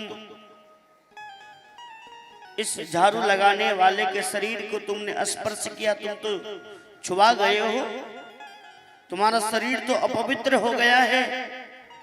अब मंदिर में कैसे जाओगे? गिरिराज जी के जितने भी पुजारी और पंडा है ना, वो किसी दूसरे व्यक्ति को मंदिर में प्रवेश नहीं करने देता है, तुम्हारे स्पर्श नहीं होने देता है, सब छुआछूत मानता है। और तुम इसके कंधे पे बैठ करके आए हो, तुम भी तो, तुम्हारा शरीर अपवित्र हो गया है, इसीलिए अब तुमको राधा कुंड में जल में स्नान करना पड़ेगा। कन्हैया ने कहा रे बाबा, ये संध्या का बेला हो चुका है, ठंडा का समय है, मैं कैसे जल में स्नान करूंगा, मुझे तो ठंड लग जाएगा।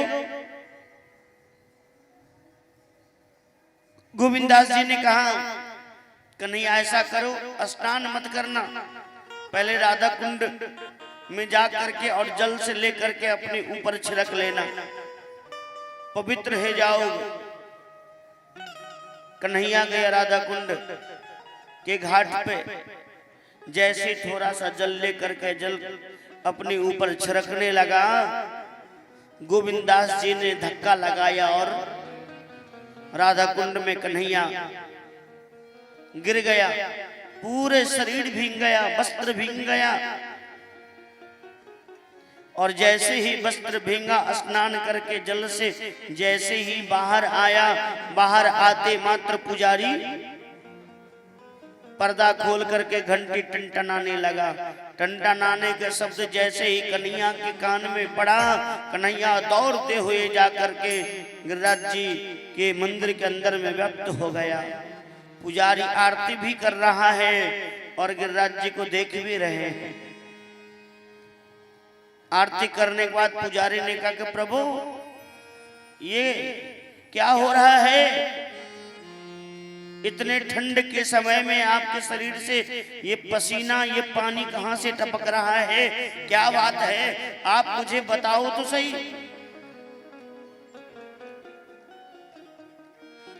अब भगवान ने मन में विचार कर, अब क्या करूं? पुजारी तो जान जाएगा, भक्त को बुला करके दंड देगा। गिरिराज जी ने अपने भक्तों से कहा कि ऐसे ऐसी बात है, मैंने एक भक्त के ऊपर कृपा किया, उससे मिलने के लिए गया और जैसे ही मिलकर के आ ही रहे थे तब तक तो आपने घंटी बजा दिया। बजाने के बाद इधर जो पुजारी जी थे ना गिरिराज जी,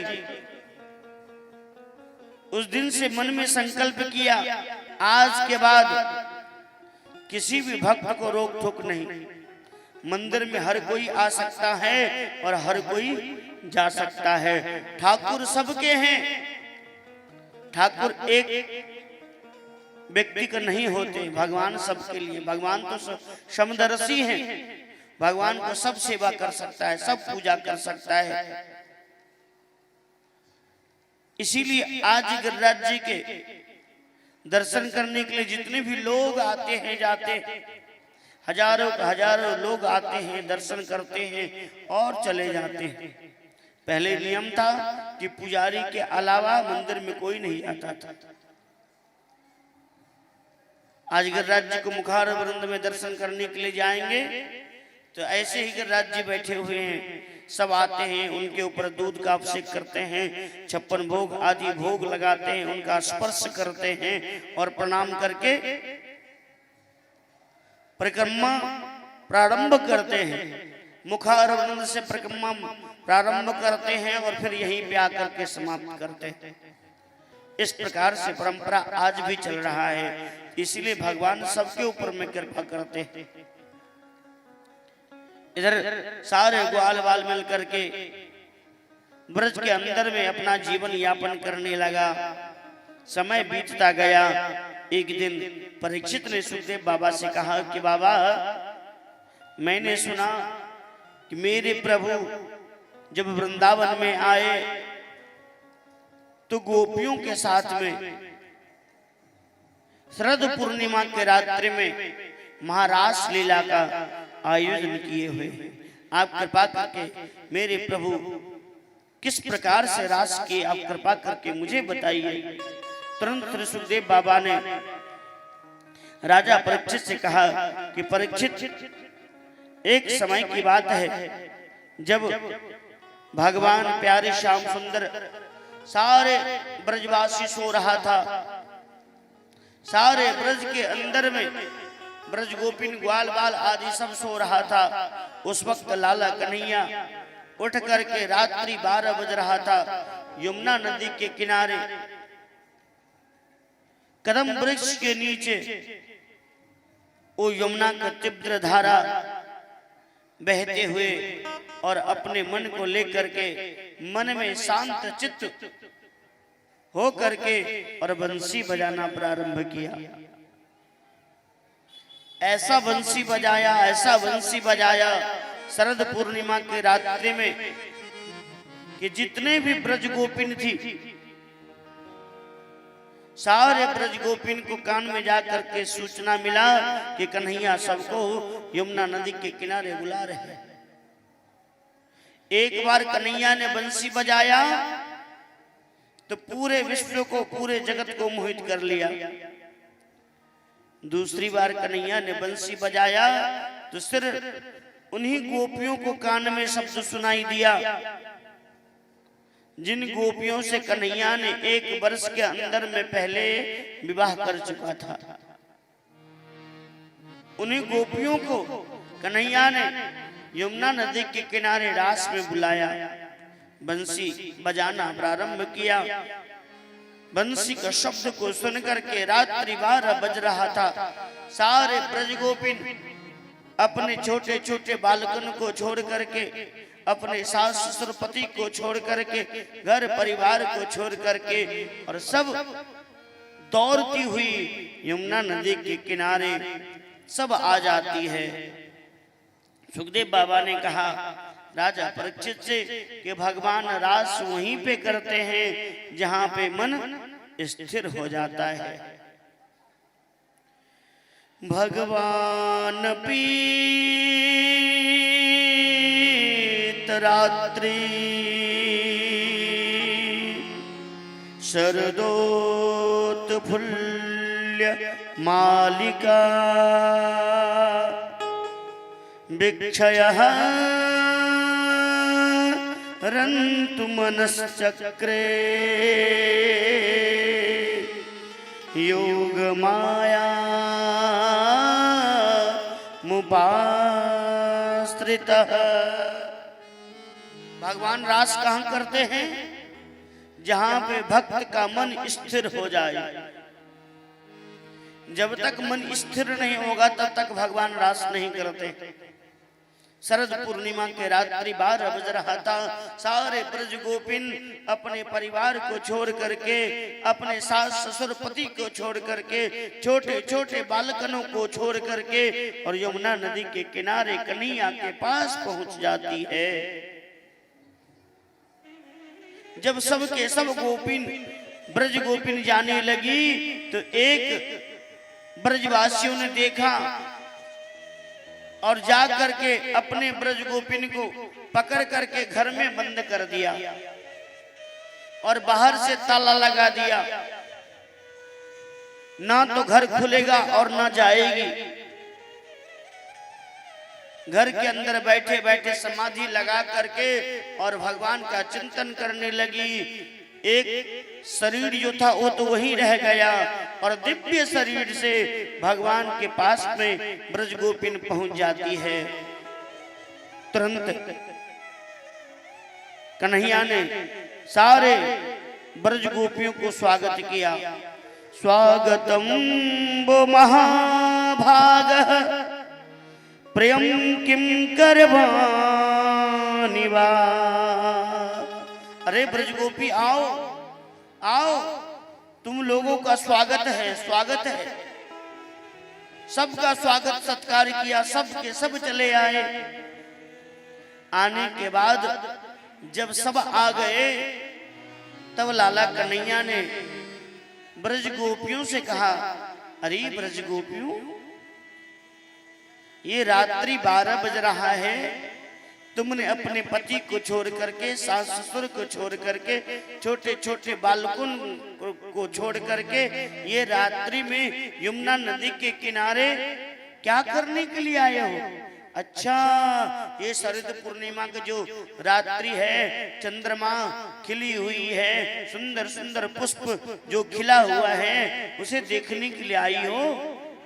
अच्छा, कोई बात नहीं है, अगर दर्शन हो गया है तो तुम लोग अपने अपने घर को लौट जाओ।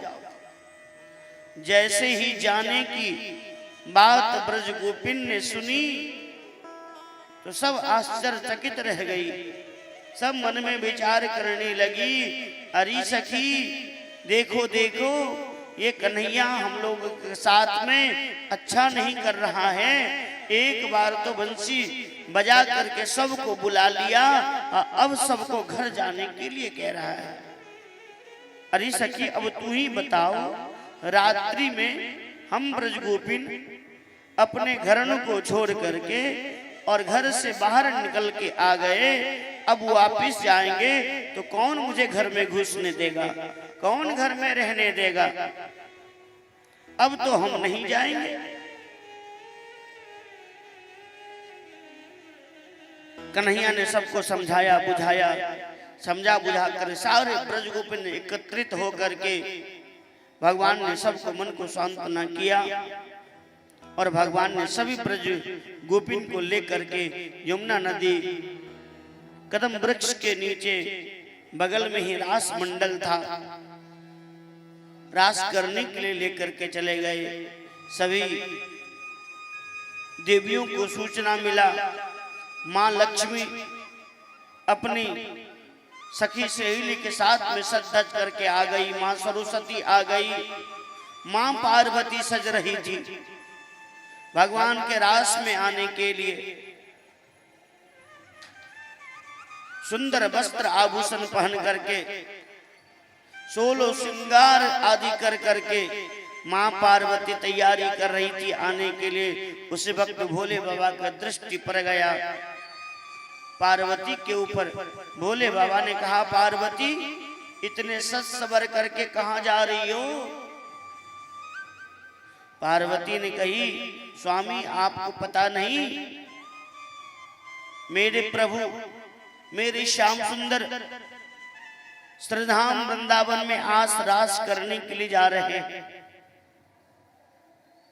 सारे लोग रास में आ चुके हैं, एक मैं ही बाकी हूं। भोले बाबा को जैसे ही पता चला कि मेरे प्रभु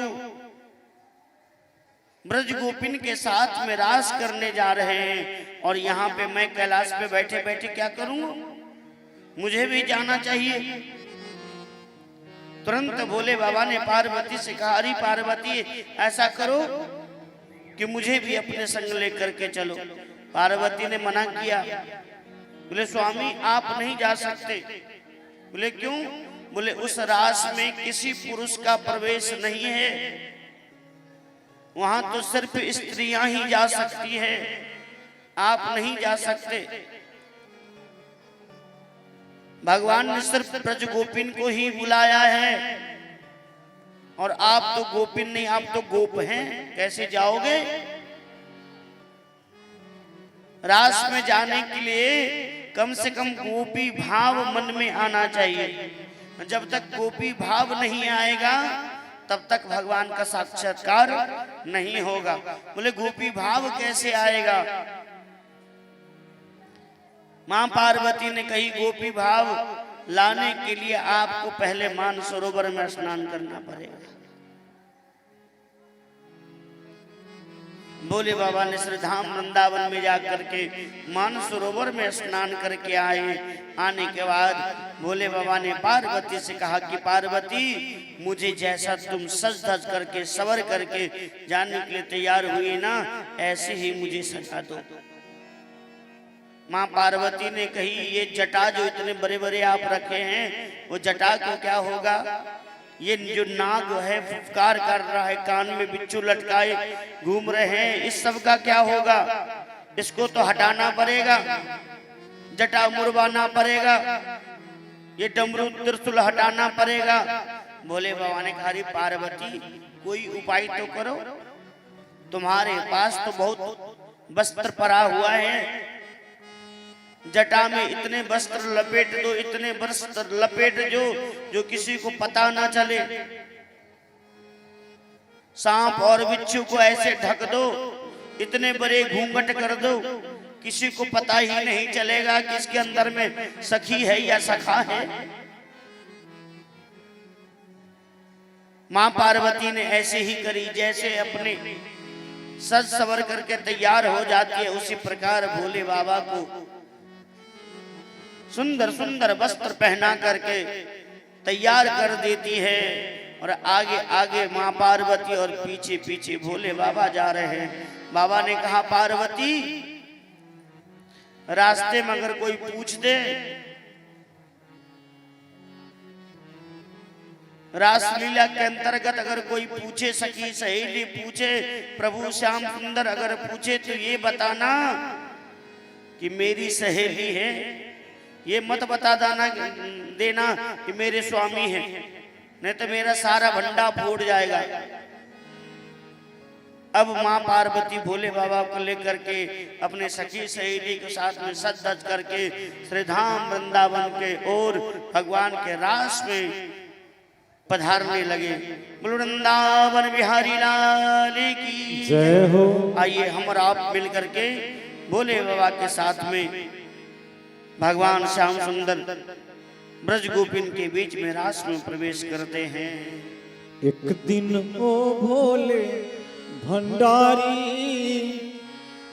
बन कर के ब्रज नारी वृंदावन आ गए हैं, वृंदावन आ गए हैं। ओ एक दिन ओ भोले भंडारी बन कर के ब्रज नारी वृंदावन आ गए हैं, वृंदावन आ गए हैं। पार्वती जी मना के हारी, ना माने त्रिपुरारी, गोकुल में आ गए हैं, गोकुल में आ गए हैं। पार्वती जी मना के हारी, ना माने त्रिपुरारी, गोकुल में आ गए हैं, वृंदावन आ गए हैं। एक दिन ओ भोले भंडारी बन करके ब्रज नारी वृंदावन आ गए हैं, वृंदावन आ गए हैं। एक दिन ओ भोले भंडारी बन करके ब्रज नारी वृंदावन आ गए हैं, वृंदावन आ गए हैं। जय हो। सब लोग दोनों हाथ पर करके प्रेम से एक बार बोले वृंदावन बिहारी लाल की।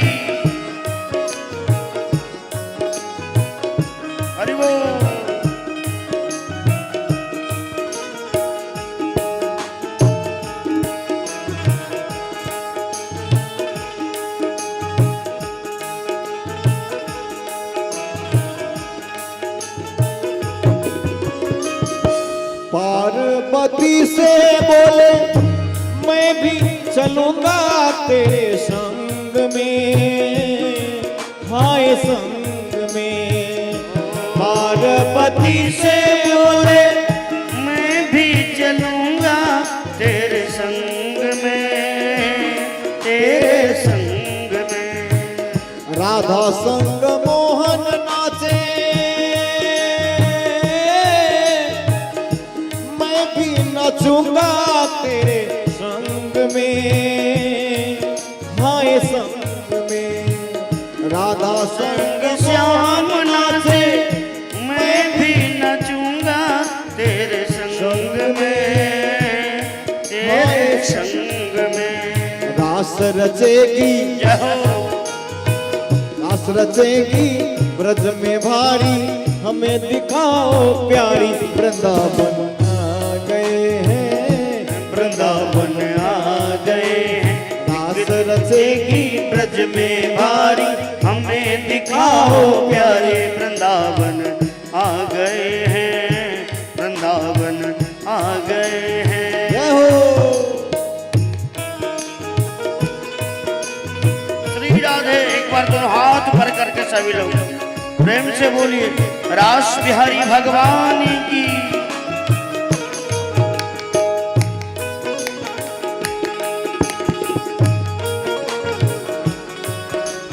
हरि बोल।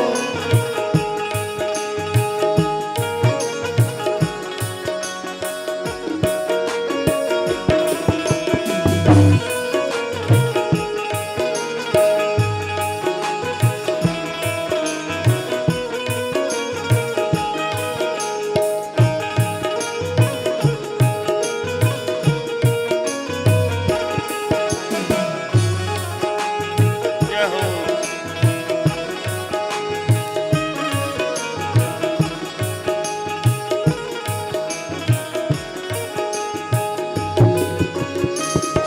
ओ मेरे भोले स्वामी कैसे जाओगे उस रास में, हाय रास में। ओ मेरे भोले स्वामी कैसे जाओगे उस रास में, हाय रास में। मोहन के सिवा कोई पुरुष न जाए उस रास में, हाय रास में। मोहन के सिवा कोई पुरुष न जाए उस रास में, हाय रास में। हंसी करेगी, हंसी करेगी ब्रज की नारी, मानो बात हमारी। गोकुल में आ गए हैं, गोकुल में आ गए हैं। हंसी करेगी ब्रज की नारी, मानो बात हमारे। गोकुल में आ गए हैं, वृंदावन आ गए हैं। पार्वती जी मना के हारी, ना माने त्रिपुरारी। वृंदावन आ गए हैं, वृंदावन आ गए हैं। पार्वती भी मना के हारी, नय माने त्रिपुरारी। वृंदावन आ गए हैं, वृंदावन आ गए हैं। जय हो।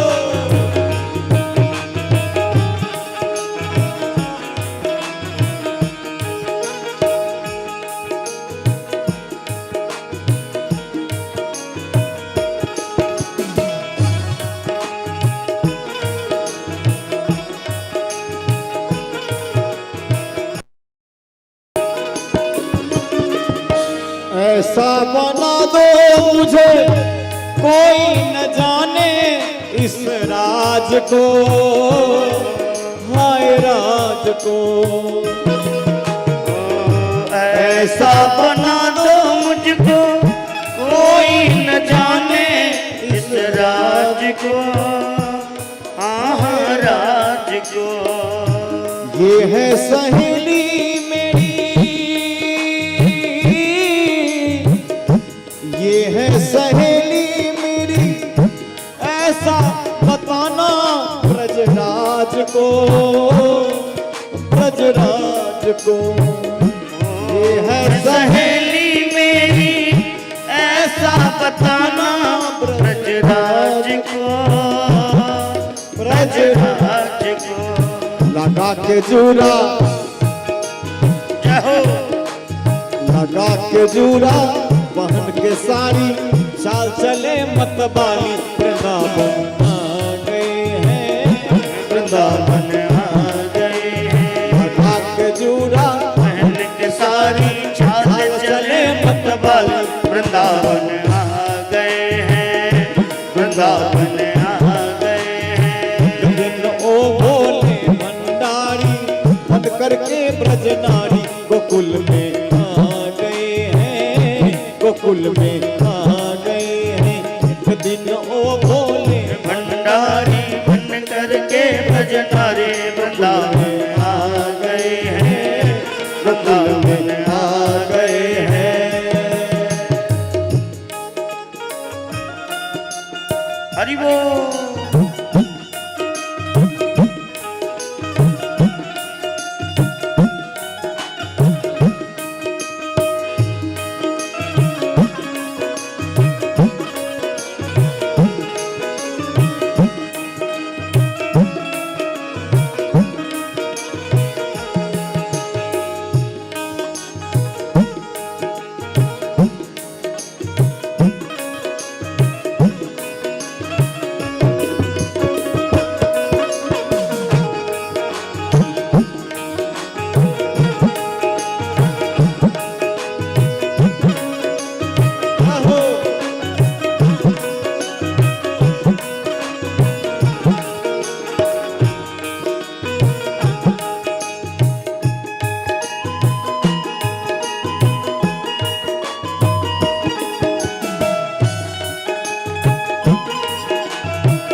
देखा ने मोहन जब समझ गए सारी बात को, सारी बात को। देखा ने मोहन जब समझ गए सारी बात को, सारी बात को। ऐसी बजाई बंसी, ऐसी बजाई बंसी, सुध बुध भूला भोलेनाथ को, भोलेनाथ को। ऐसी बजाई बंसी सुर बुध भूले भोलेनाथ ने, भोलेनाथ ने। फिर क्या हुआ? सिर से खिसक गई जब साड़ी, सिर से खिसक गई जब साड़ी, मुस्काए गिरधारी, वृंदावन आ गए हैं, वृंदावन आ गए हैं। सिर से खिसक गई जब सारी मुस्काए गिरधारी, वृंदावन आ गए हैं, वृंदावन आ गए हैं। दिन ओ भोले भंडारी, बन करके ब्रज नारी, वृंदावन आ गए हैं, वृंदावन आ गए हैं। दिन ओ भोले भंडारी बन करके ब्रज नारी, वृंदावन आ गए हैं, वृंदावन आ गए हैं। पार्वती जी मना के हारी, पार्वती जी मना के हारी, ना माने त्रिपुरारी, वृंदावन आ गए हैं, वृंदावन आ गए हैं। पार्वती जी मना के हारी, न माने त्रिपुरारी, वृंदावन आ गए हैं,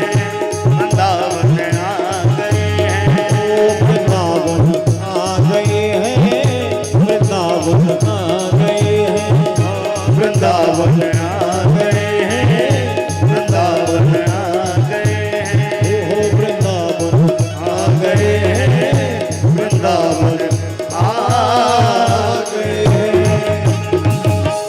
वृंदावन बिहारी लाल की जय हो, रास रासेश्वर भगवान की जय हो। अब भोले बाबा माँ पार्वती के साथ में भगवान के रास में पधार चुके हैं। पधारने के बाद आगे आगे माँ पार्वती चल रही थी, पीछे पीछे भोले बाबा आ रहे थे। तुरंत दृष्टि जैसे ही भगवान श्याम सुंदर जी का भोले बाबा के ऊपर में पड़ा, तुरंत पहचान गए ये कोई सखी नहीं, ये तो सखा है। चारों तरफ दृष्टिपात करके देख रहे हैं, कहीं से नजर तो नहीं आया। और जैसे ही चरण के ऊपर में दृष्टि गया तो वही विभूति दिखाई पड़ा। शरीर में जो विभूति भोले बाबा लगाए हुए थे वही दिखाई दिया। तुरंत पहचान गए ये तो साक्षात भोले बाबा आए हुए हैं। प्यारे श्यामचंद्र भगवान ने ऐसे ही बंसी बजाना प्रारंभ किया। भोले बाबा तो नाचना तो जानते नहीं थे। बंसी को शब्द को सुन करके उनके जितने भी ज्ञान था सब शुद्ध बुद्ध खो करके और तांडव नृत्य करने लगे। ऐसा नृत्य किया, ऐसा नृत्य किया, सारे ब्रज गोपिन बैठ करके और भोले बाबा को तांडव नृत्य देखने लगे। जब बंसी को बजाना बंद किया तो भोले बाबा ने देखा सारे शरीर से वस्त्र नीचे गिर चुका है। शर्म के मारे भोले बाबा ने प्यारे श्याम सुंदर भगवान के चरणों में लौट करके प्रणाम किया। प्रभु मुझसे बहुत बड़ा भूल हो गया, अपराध हो गया, क्षमा कर दीजिए, क्षमा कर दीजिए। मैं अपने आप को रोक नहीं पाया, आपके दर्शन के बिना तो मेरा जीवन अधूरा रह जाता। भगवान ने भोले बाबा से कहा कि बाबा अगर आप कैलाश पर्वत को छोड़ करके जब वृंदावन में आ गए हो तो आप वृंदावन में ही रह जाओ, यहाँ से मत जाओ। वृंदावन में भगवान के कहने के बाद भोले बाबा रह गए। उनका नाम पड़ गया गोपेश्वर, क्योंकि गोपी का वेश बना करके भोले बाबा आए थे, इसलिए उनका नाम पड़ गया गोपेश्वर। बोलिए गोपेश्वर महादेव की। गोपेश्वर महादेव के नाम से भोले बाबा प्रचलित हो गए। प्यारे श्याम सुंदर भगवान ब्रज गोपिन के साथ में मिल करके सुंदर रास किया। रास करने के बाद सब अपने अपने घरन को गए। घरन में जाने के ब्रज के अंदर में मैया यशोदा, नंद बाबा आदि सब के सब यथो सत्कार अपना जीवन यापन करने लगे। यापन करने के बाद एक दिन ब्रज के अंदर एक सेठ जी रहता था। बरसाने नगरी में इस कलयुग का प्रत्यक्ष घटना है। बरसाने नगरी में एक सेठ रहता था, बड़ा धनवान था, परिवार भी लंबा चौड़ा था, 3 बेटा था। पहला बेटा का जन्म हुआ तो मन में विचार करने लगा कि बेटा के बाद बेटी होगा।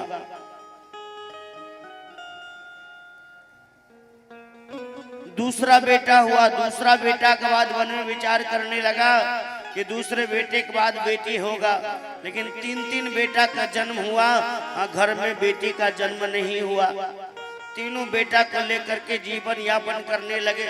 बड़ा धनवान था, ब्रज के अंदर में सुंदर मकान था, मार्केट में बढ़िया सा दुकान था, उनका परिवार अच्छा खासा चल रहा था। लेकिन मन में थोड़ा सा कष्ट था कि घर में कोई बेटी होती नहीं है। तीनों बेटा का विवाह भी हो गया है, फिर भी चिंता में पड़ा हुआ रहता था। एक दिन दुकान में बैठे बैठे मन उदास करके बैठा था। उसी वक्त एक संत उस रास्ते से गुजरते हुए जा रहे थे। संत ने जाकर के कहा, सेठ जी आप इतने उदास क्यों लग रहे हैं, क्या बात है? सेठ जी ने महात्माओं से कहा कि महाराज, मन इसीलिए उदास है कि घर में कोई पुत्री नहीं। महात्माओं ने कहा सेठ जी से कि अगर आपके घर में पुत्री भी अगर होती तो उसका विवाह शादी होता तो वो ससुराल चली जाती, फिर आप तो ऐसे ही रह जाते। ऐसा करो, आप जहां बरसाने में रह रहे हो ना, उस स्थान में बरसाने वाली को क्यों नहीं अपनी पुत्री आप मान लेते हो? सेठ जी के बाद वो हृदय में आकर के गर गया। महात्माओं ने सत्य बात कह के चला गया। अब वो राधा रानी को अपनी पुत्री समझ करके और जीवन यापन करने लगा।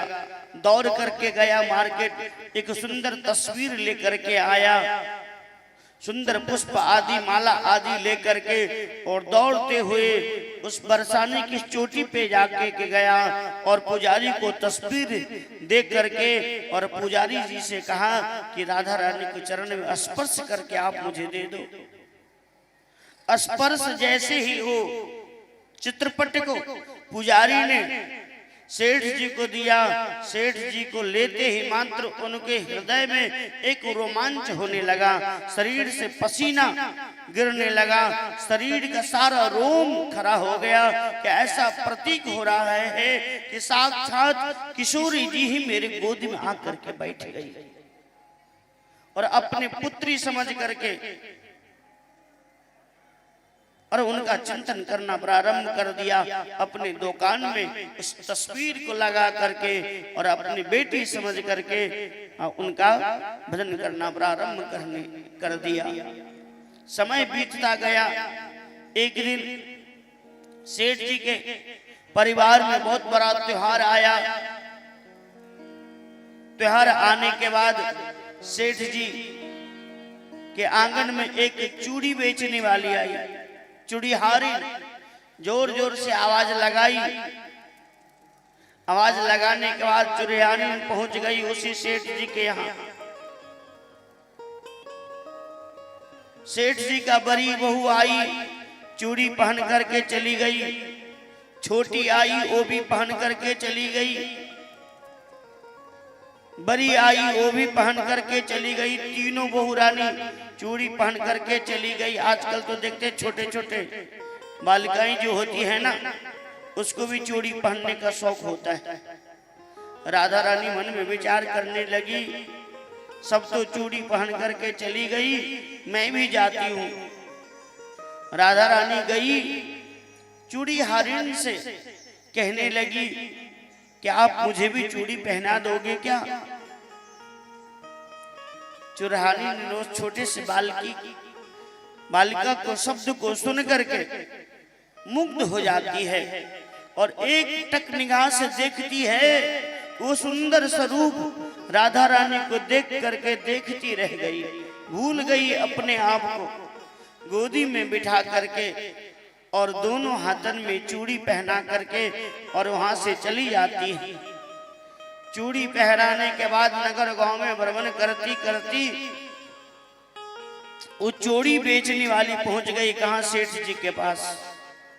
सेठ जी, आपके बहुओं ने चूड़ी पहन ली है, चूड़ी का मूल, चूड़ी का पैसा आप मुझे दे दीजिए।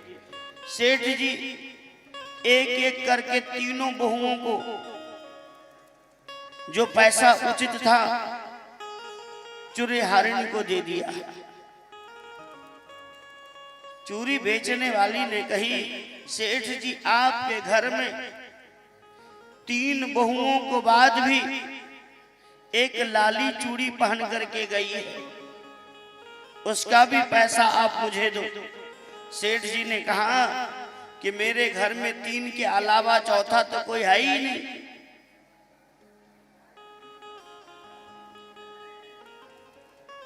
सेठ जी बहुत देर तक चूड़ीहारिन को वहां से डांट फटकार करके भगा दिया।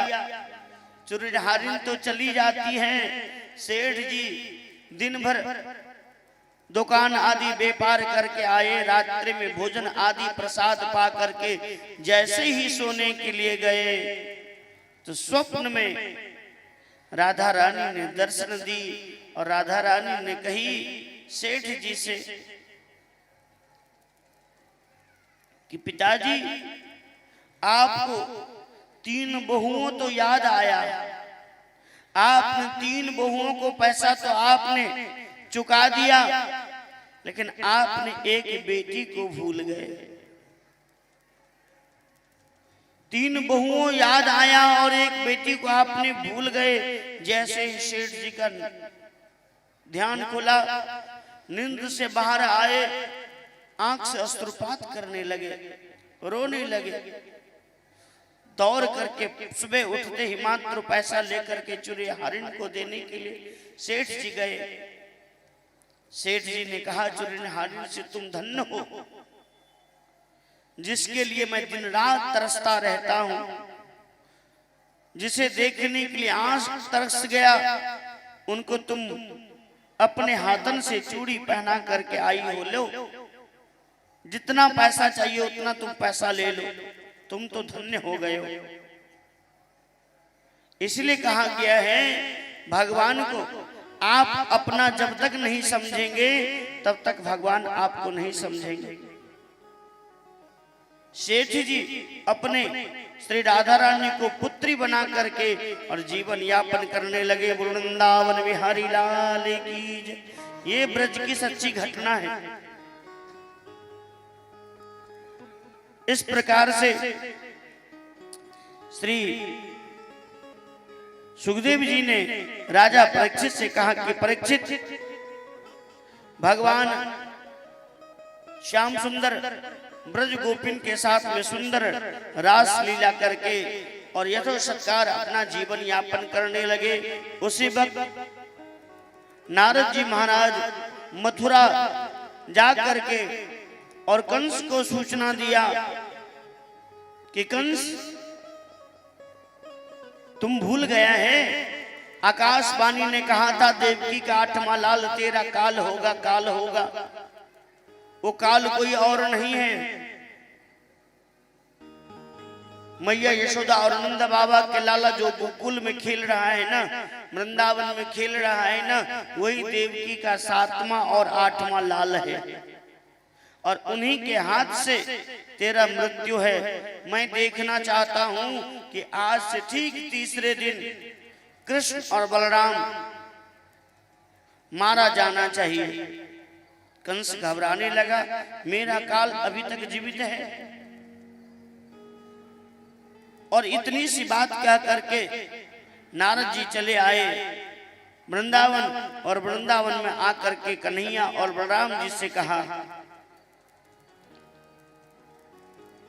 कि हे प्रभु, आप मैया यशोदा और नंद बाबा के लाला तो हैं, लेकिन आपके असल में माता पिता जो है ना वो मथुरा में रहते हैं। कौन? देवकी और वसुदेव जी, जो कंस के भय से आप यहाँ पे हैं। आपके माता पिता के हाथ में हथकड़ी और पैर में बैरी बांध करके कंस कारागार में बंद करके रखे हुए हैं। मैं आज से ठीक तीसरे दिन कंस को मरा हुआ मुख देखना चाहता हूं। भगवान क्रोध में आकर के आंख लाल पीला करने लगे। कंस इतना पापी, इतना हत्यारा, इतना दुष्ट, मेरे माता पिता को कारागार में बंद करके रखा है। कंस ने तुरंत अक्रूर जी को बुलाया, रथ लेकर के आदेश दिया कि जाओ वृंदावन से कृष्ण और बलराम को यज्ञ देखने के लिए बुला करके लेकर के आओ, और जैसे ही मथुरा में आएगा हम पूरे सैनिक लेकर के उनको पीछे से जकड़ करके और मार करके समाप्त कर देंगे। अक्रूर जी महाराज आए, रथ लेकर के श्री धाम वृंदावन जैसे ही अक्रूर जी महाराज आए, नंद बाबा मैया यशोदा से मिलकर के कृष्ण और बलराम जी से कहा कि कन्हैया मैं तुम्हें लेने के लिए आया हूँ, मामा ने यज्ञ देखने के लिए तुम्हें बुलाया है, मुझे भेजा है रथ लेकर के कृष्ण और बलराम को रथ में बिठा करके लेकर के आओ। अब मामा को यज्ञ देखने के लिए कृष्ण और बलराम दोनों भैया उतावला होने लगे, चंचल होने लगे और तुरंत यज्ञ मैया यशोदा से मिलकर के नंद बाबा से मिलकर के और जैसे रथ में बैठने के लिए जाने लगे, तुरंत ब्रज गोपिन ग्वाल बाल मैया यशोदा लाला कन्हैया को हृदय से लगा लेती है, आंख से अश्रुपात करने लगती है, फूट फूट करके रोने लगती है, कोई जाने नहीं दे रही है। लाला कन्हैया ने मैया को समझाया, ग्वाल बालों को समझाया, गोपियों को समझाया, राधा रानी को समझाया, सबको समझा बुझा करके रथ पे बैठ करके और मथुरा की ओर प्रस्थान किया। जाते जाते जाते जाते अक्रूर जी महाराज जैसे ही यमुना नदी के किनारे में रथ को लेकर के गए, संध्या का समय हो चुका था। अक्रूर जी महाराज ने कहा कृष्ण और बलराम से, आप लोग कुछ देर यहाँ पे बैठ करके इंतजार करो, मैं यमुना में स्नान करके आता हूँ।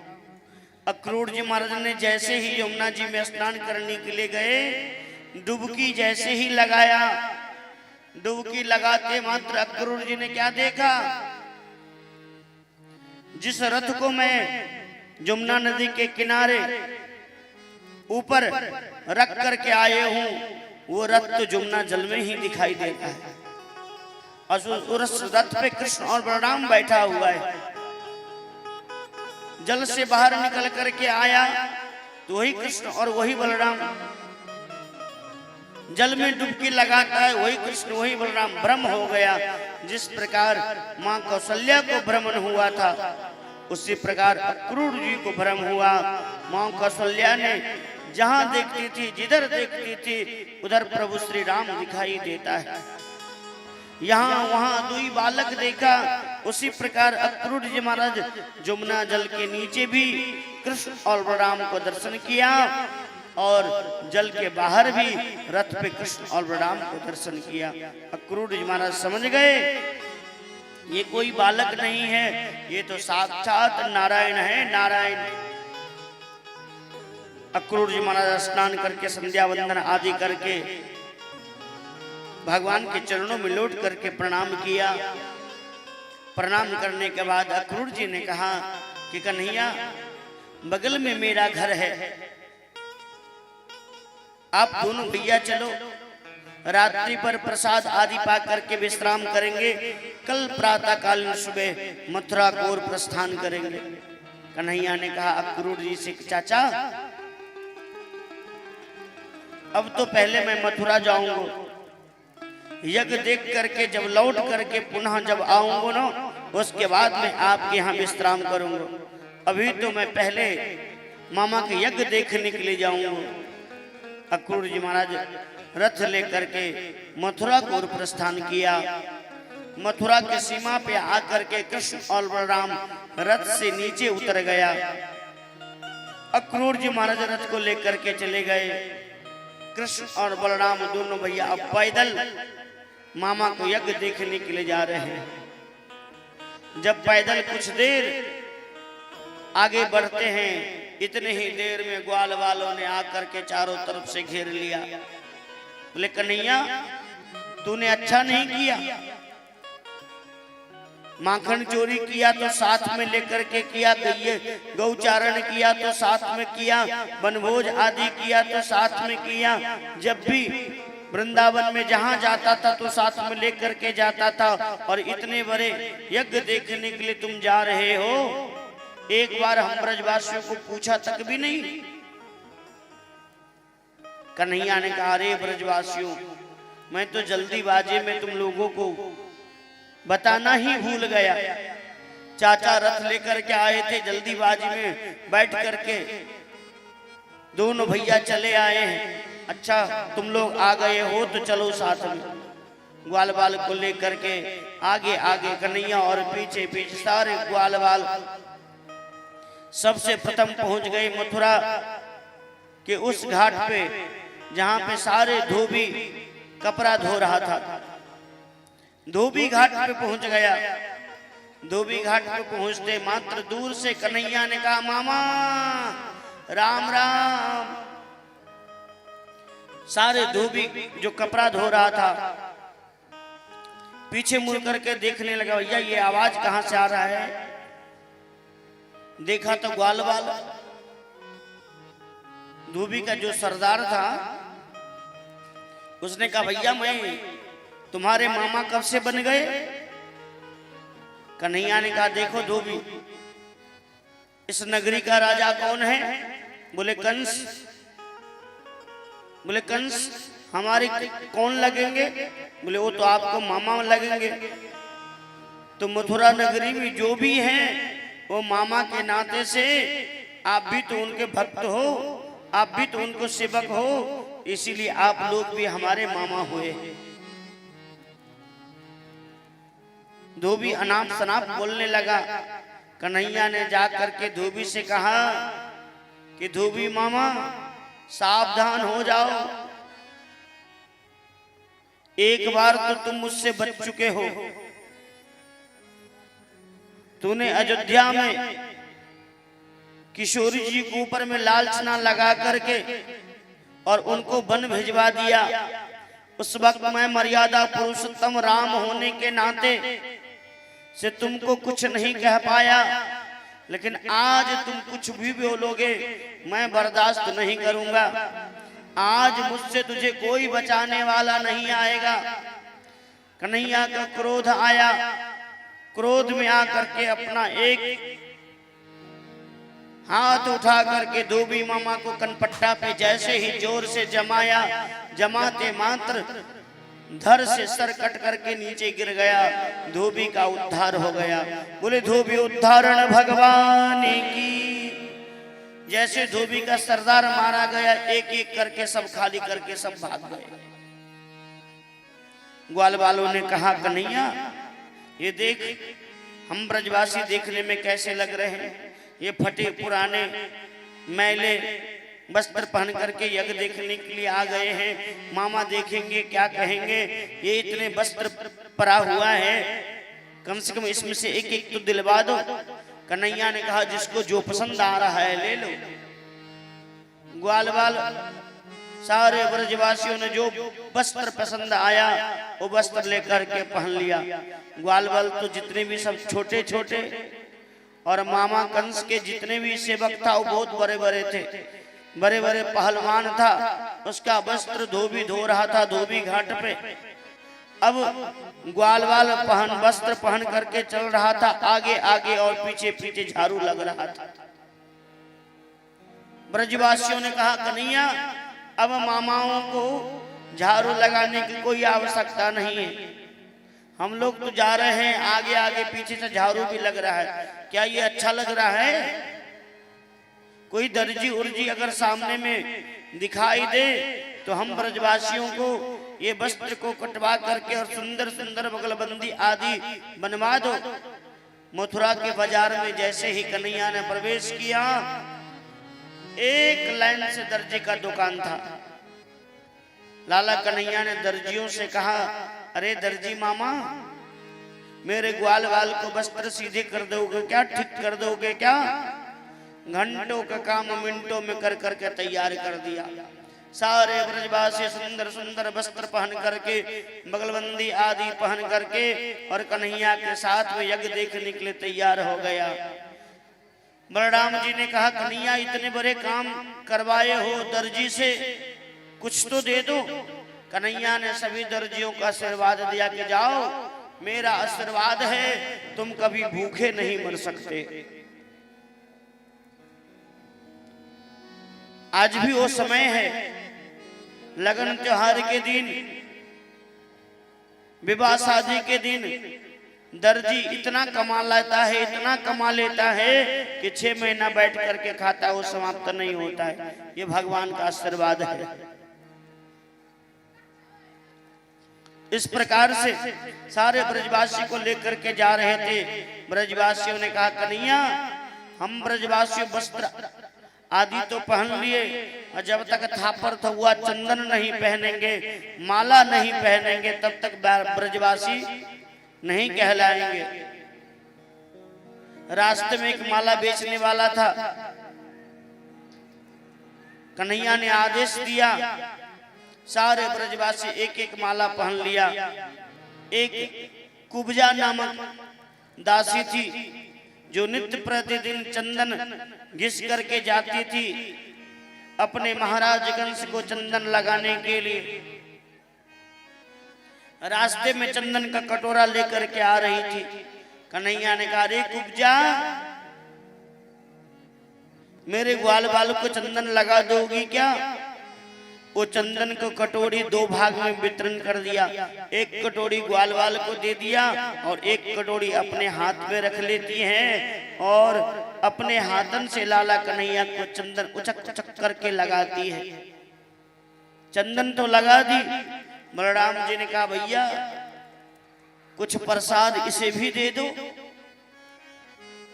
तुरंत कन्हैया ने कुब्जा के अंगूठे पे अपने अंगूठे धर करके पांव से अंगूठा दबाया, एक हाथ कमर में दिया और दूसरा हाथ दाढ़ी में लगाया और एक झटका लगाया। कुब्जा हो गई समरसता। जो 3 अंग से कुब्जा टेढ़ी थी वो सीधी हो गई और सीधी होने के बाद वो दिव्य सौंदर्य रूप धारण करके कन्हैया के सामने में प्रकट हो जाती है। वृंदावन बिहारी लाल की जय हो। कुब्जा अपने ही स्वरूप को देख करके भूल गई कि मैं ही कुब्जा हूं। अपने स्वरूप को देख करके सुंदर भगवान के सामने में हाथ जोड़ करके प्रार्थना करने लगी, गोविंद आपने मेरे ऊपर में बड़ी कृपा करी। कुब्जा ने भगवान की स्तुति करके वहां से प्रस्थान किया। प्रस्थान करने के बाद इधर कृष्ण और बलराम दोनों भैया नंद बाबा को लेकर के मामा की यज्ञशाला में प्रवेश किया। कुबेरिया पीरक नामक हाथी था। पिलीमान से आदेश दिया था जैसे कृष्ण बलराम आए तो हाथी से कुचलवा करके उसे मरवा देना। कन्हैया और बलराम जी दोनों यज्ञशाला में प्रवेश किया। यज्ञ के प्रथम ही गेट पे कुबेलिया पीरक नामक हाथी था। पिलीमान ने जैसे कृष्ण और बलराम दोनों भैया को देखा, उकसाया, हाथी दौड़ते हुए गया कृष्ण और बलराम को मारने के लिए। कन्हैया ने कहा भैया सावधान हो जाना। हाथी को दौड़ते हुए आते हुए कन्हैया ने देखा, छलांग लगाया। छलांग लगा करके सूंड पकड़ करके बलराम जी ने पूंछ पकड़ लिया। दोनों भैया हाथी को घुमा करके और जमीन पे पटक दिया। हाथी चकनाचूर हो गया, हाथी मारा गया। पिलीमान जैसे तैसे प्राण बचा करके वहां से भागा। उसके बाद धनुष तोड़ करके कृष्ण और बलराम दोनों भैया पहुंच गए कहां? मामा के अखाड़ा में, जहां पे मामा कृष्ण और बलराम को मारने के लिए मलयुद्ध का मेला लगाया हुआ था। 2 पहलवान मुष्टिक और चाणूर को तैयार करके खिला पिला करके मोटे तगड़े कर करके रखा हुआ था कि जैसे कृष्ण और बलराम आएगा इसे दबोच करके मल युद्ध में मार करके समाप्त कर देना। कृष्ण और बलराम नंद बाबा के साथ में मामा के मल युद्ध में प्रवेश किया। मुष्टिक और चाणूर जोर जोर से आवाज लगाने लगा, अरे भैया कोई माई का दूध पिया है वो मेरे साथ में आकर के मल युद्ध करे। लाला कन्हैया और बलराम दोनों भैया मिल करके अपना पीताम्बर नंद बाबा को दिया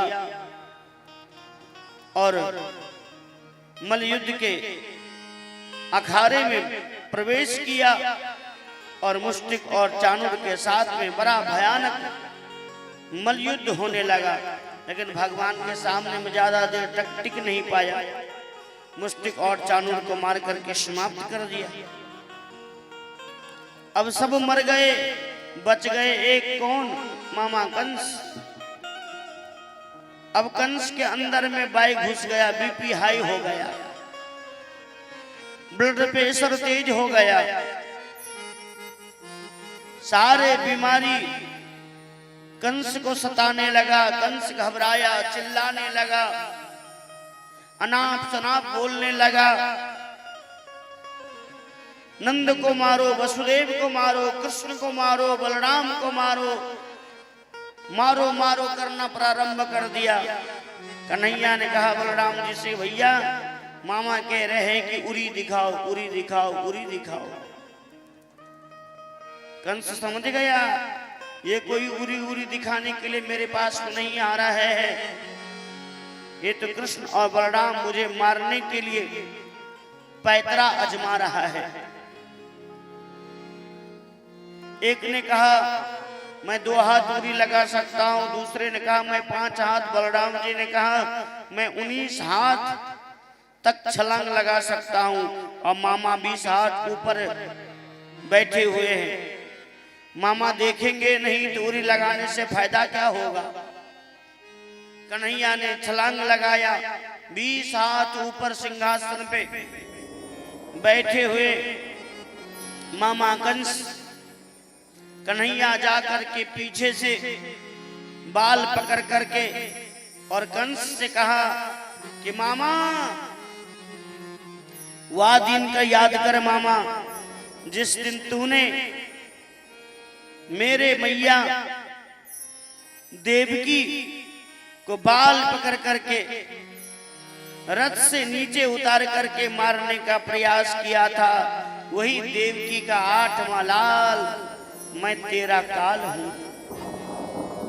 आज मुझसे तुझे कोई बचाने वाला नहीं है। 20 हाथ ऊपर से कन्हैया ने मामा कंस को धक्का दिया, जमीन पे गिरते मात्र कंस का चकनाचूर हो गया, कंस मारा गया। बचा खुचा प्राण था। कन्हैया ने 20 हाथ ऊपर से मामा कंस के हृदय के ऊपर छाती पे कूद गया, जो भी प्राण बचा था सब चकनाचूर हो गया, मारा गया। कंस की पत्नी अस्थि और प्राप्ति दोनों रोती हुई आई और भगवान से कहने लगी, प्रभु आपका कोई दोष नहीं, जो जैसा कर्म करता है उसको ऐसा भोगना पड़ता है। कंस मारा गया। मरने के बाद कृष्ण और बलराम दोनों भैया मथुरा में जाकर के अपने माता पिता को हाथ से हथकड़ी, पैर से बैरी खोल करके कैद खाना से मुक्त किया। बचपन का वो छोटा सा बालक आज 11 वर्ष बीतने के बाद मैया यशोदा और वसुदेव जी महाराज ने अपने पुत्र को पा करके धन्य हो गए। मैया यशोदा हृदय से, मैया देव की हृदय से लगा लेती है। वसुदेव जी महाराज अपने पुत्र को अपने दोनों भुजाओं में पकड़ करके और फूट फूट करके रोने लगे, आंख से अश्रुपात करने लगे। घंटों भर तक माँ देव की अपने पुत्र को लार प्यार दुलार आदि करने लगती है। समय बीतता गया। वसुदेव जी महाराज ने अपने दोनों पुत्र को गुरुकुल में एडमिशन करवाया। सांदीपनी मुनि के आश्रम में उज्जैन में दोनों बालकों को एडमिशन करवाया। कृष्ण और बलराम दोनों भैया को विद्या अध्ययन करने के लिए गुरु आश्रम में भेज दिया। गुरु आश्रम में जाकर के 64 दिन में 64 प्रकार का विद्या प्राप्त करके और गुरु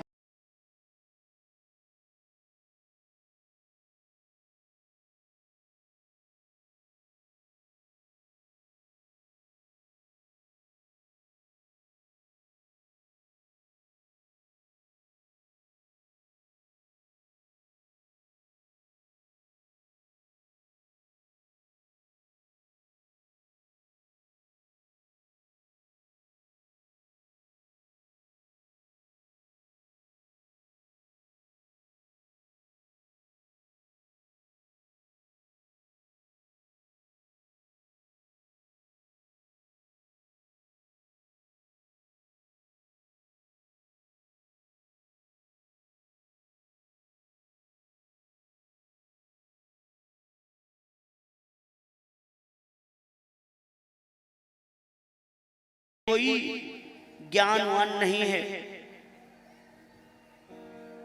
भगवान ने उद्धव जी को बहुत समझाया, लेकिन उद्धव जी ज्ञानी थे, पढ़े लिखे थे, उनके समझ में नहीं आया प्रेम किसे कहा जाता है। तब जाकर के उद्धव जी महाराज को वृंदावन भेजा। वृंदावन में जाकर के ब्रज गोपियों को दशा को देख करके जब उद्धव जी ने ब्रज गोपियों को दशा को देखा, तब जाकर के पता चला कि ब्रज गोपी को अंदर में जो प्रेम है वो किस प्रकार के प्रेम है, किस प्रकार से भाव है। भगवान ने बार बार समझा करके उद्धव जी महाराज लौट करके आए। मैया यशोदा और नंद बाबा के जीवन के सारे बात बता करके और इधर आकर के समय बीतता गया। बीतने के बाद इधर कंस के पत्नी अस्थि और प्राप्ति दोनों मिलकर के रोते हुए अपने पिता के राजधानी जाती है। और जाने के बाद पिताजी से शिकायत किया, पिताजी मैं विधवा हो गई हूं, मेरे पति कंस को कृष्ण और बलराम दोनों मिलकर के मार करके समाप्त हो गया। जरासंध को क्रोध आया। क्रोध में आकर के जरासंध ने 23 अक्षौणी सैनिक लेकर के मथुरा में आक्रमण किया। जरासंध से युद्ध करने के लिए भगवान ने मथुरा को चारों तरफ से दीवार से घिरवा दिया और एक स्थान रखा जिस स्थान से मथुरावासी आता और जाता। एक तरफ बलराम जी और एक तरफ कन्हैया खड़े हो गए। जरासंध युद्ध करने के लिए आया तो सही, लेकिन कृष्ण और बलराम दोनों भैया के सामने में टिक नहीं पाया। सब सैनिक को 23 अक्षौणी सैनिक को मार करके समाप्त कर दिया। जरासंध को बलराम जी ने अपने हल से खींच करके और मूसल प्रहार करना चाह ही रहे थे। कन्हैया ने मना किया, बोले भैया इसे मत मारो, इसके पास में ऐसा ऐसा सैनिक बहुत है, छोड़ दो। 17 बार आक्रमण किया जरासंध, 17 बार हार का मुख देखना पड़ा। 18वीं बार जैसे ही जरासंध ने आक्रमण किया मथुरा के ऊपर, कन्हैया ने देखा जरासंध कालियावन को लेकर के आया है युद्ध करने के लिए। भगवान जानते थे कि कालियावन से युद्ध करूंगा तो मैं जीत नहीं पाऊंगा। बलराम जी से कहा भैया अब युद्ध नहीं करेंगे, अब तो यहाँ से 9, 2, 11 यहाँ से भागेंगे। बलराम जी ने कहा कि कन्हैया मथुरावासी कहेगा ये तो रण छोड़ है, रण को छोड़ करके युद्ध को छोड़ करके भाग गया। कन्हैया ने कहा इतना नाम पर ही गए, एक नाम और पर जाएगा तो क्या जाएगा। जैसे ही कालियावन को जरासंध लेकर के आया, भगवान ने कालियावन को देख करके वहां से भागे। आगे आगे कन्हैया और पीछे पीछे कालियावन। दौड़ते दौड़ते भगवान गए धौलपुर के गुफा में जाकर के छिप गए। वहां देवता का बेटा मुचकुंद सो रहा था। भगवान ने अपना पीतांबर मुचकुंद को उड़ा दिया। जहां पे मुचकुंद लिखा था चौ शब्द को ढक दिया। मुचकुंद में से चौ हटा दीजिएगा तो हो जाएगा मुकुंद। कालियावन गुफा में प्रवेश किया। क्रोध में आकर के मन में विचार करने लगा, अच्छा यहाँ पे छिप करके बैठा है, अभी मैं मजा चखाता हूँ। कालियावन ने अपना लात उठा करके और 2-4 लात जमाया। 2-4 लात जमाते मात्र मुचकुंद का नींद खुला। नींद खुलते ही मात्र सामने में कालियावन दिखाई दिया था। कालियावन को देखते मात्र कालियावन जल करके राख हो गया। मुचकुंद को वरदान मिला था कि कच्चे नींद में जो तुम्हें जगाएगा तुम्हारा दृष्टि परते मात्र जल करके राख हो जाएगा। ये बात सिर्फ भगवान जानते थे। इसलिए धौलपुर के गुफा में जाकर के भगवान छिप गए, कालिया बन मारा गया। मुचकुंद को ध्यान खुला, भगवान ने आकर के मुचकुंद के ऊपर में कृपा किया। मुचकुंद अपने पिता को राज्य को चले गए। भगवान बलराम जी को लेकर के वहीं पे एक पर्वत था, गिरनार नामक पर्वत था, उस पे जाकर के अपना स्थान ग्रहण किया।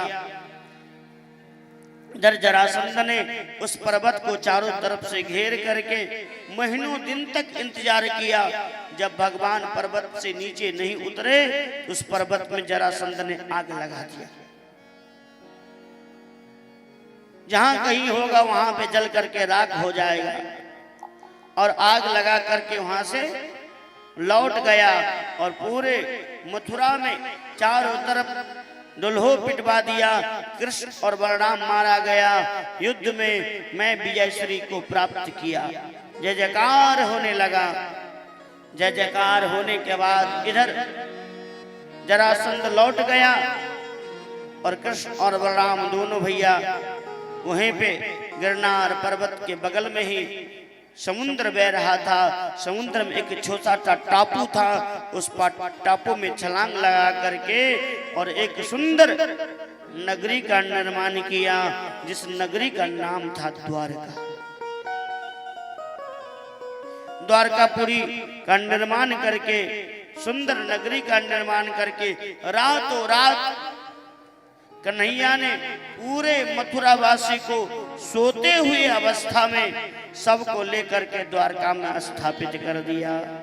माँ देवकी और वसुदेव जी महाराज के साथ में पूरा मथुरा वासी के साथ में यथो सत्कार अपना जीवन यापन करने लगे। वृंदावन बिहारी लाल की जय, द्वारकाधीश भगवान की जय। इस प्रकार से प्रभु अपने पूरे परिवार के साथ में रहने लगे। एक दिन बलराम जी से कहा कि भैया तुम बड़े हो गए हो, अब भगवान के 25 वर्ष का आयु हो गया है। 11 वर्ष वृंदावन वास किए, 14 वर्ष मथुरा में वास किए और उसके बाद द्वारकापुरी में आकर के अपने माता पिता के साथ में और वास करने लगे। बलराम जी से कहा कि भैया तुम बड़े हो गए हो, जब तक बड़े भैया का शादी विवाह नहीं होगा तब तक छोटे को कहां से होगा। वसुदेव जी महाराज ने सर्वप्रथम बलराम जी को शादी मां रेवती के साथ में किया। रेवती का विवाह बलराम जी के साथ में होने के पश्चात अब आया कन्हैया का नंबर। राजा परीक्षित ने सुखदेव बाबा से कहा कि बाबा मैंने सुना कि मेरे प्रभु 16,108 रानी पटरानी के साथ में द्वारका में विवाह किए हैं। आप कृपा करके मुझे बताइए कि मेरे प्रभु का कैसे कैसे विवाह हुआ है, किस प्रकार से विवाह किए हैं। और मैंने यहाँ तक सुना कि प्रभु मेरे राक्षस विधि के द्वारा रुक्मिणी के हरण को लेकर के और उनके साथ में विवाह किया। ये रुक्मिणी कौन है, आप कृपा करके मुझे बताइए। तुरंत श्री सुखदेव जी महाराज ने सुंदर मंगलमय रुक्मिणी का विवाह का प्रसंग राजा परीक्षित को सुनाने लगा। भगवान भीष्म सुतहु रुक्मिणी रुचिराननम राक्षेन विधायेन उपमेव इति श्रुतम। परीक्षित ने कहा सुखदेव बाबा से, बाबा हमने सुना है मेरे प्रभु द्वारकाधीश प्रभु का प्रथम विवाह रुक्मिणी के साथ राक्षस विधि के द्वारा हुआ है। सुखदेव बाबा ने कहा बिल्कुल ठीक सुना है परीक्षित, ऐसे ही हुआ था। परीक्षित ने कहा जरा मुझे विस्तार पूर्वक सुनाइए। तुरंत श्री सुखदेव बाबा ने कहा कि राजा सीद भीष्म कहू नाम ही विदर्भ मम पतिर्महा तस् पंच भवान पुत्र कन्या किच वराननम। परीक्षित, विदर्भ देश का राजा भीष्म की एक बेटी थी जिनका नाम था रुक्मिणी। भीष्म जी महाराज के 5 बेटे थे, रुक्मी, रुक्मरथ, रुक्मबाहु, रुक्मकेशी तथा रुक्माली। 5 भाइयों की एक एकलौती बहन थी रुक्मिणी। बड़ा प्यार और दुलार से 5 भाइयों ने लार प्यार से पाल पोस करके रखा हुआ था। इस प्रकार से विस्तार पूर्वक जीवन व्यतीत हो गया। रुक्मिणी को विवाह को लेकर के भीष्मक जी महाराज चिंतातुर रहते थे। भीष्मक जी महाराज ने मन में विचार किया कि अभी अभी द्वारका नगरी का राजा, द्वारकाधीश प्रभु बने हैं, उन्हीं के साथ में मैं अपने पुत्री का विवाह करूंगा। द्वारकाधीश प्रभु के साथ में परिवार में विवाह का चर्चा छिड़ने लगा। बड़ा बेटा रुक्मिणी का भाई रुक्मी ने जैसे ही सुना मेरे बहन का विवाह द्वारकाधीश प्रभु के साथ में होने जा रहा है, तुरंत क्रोध में आकर के आंख लाल पीला करने लगा।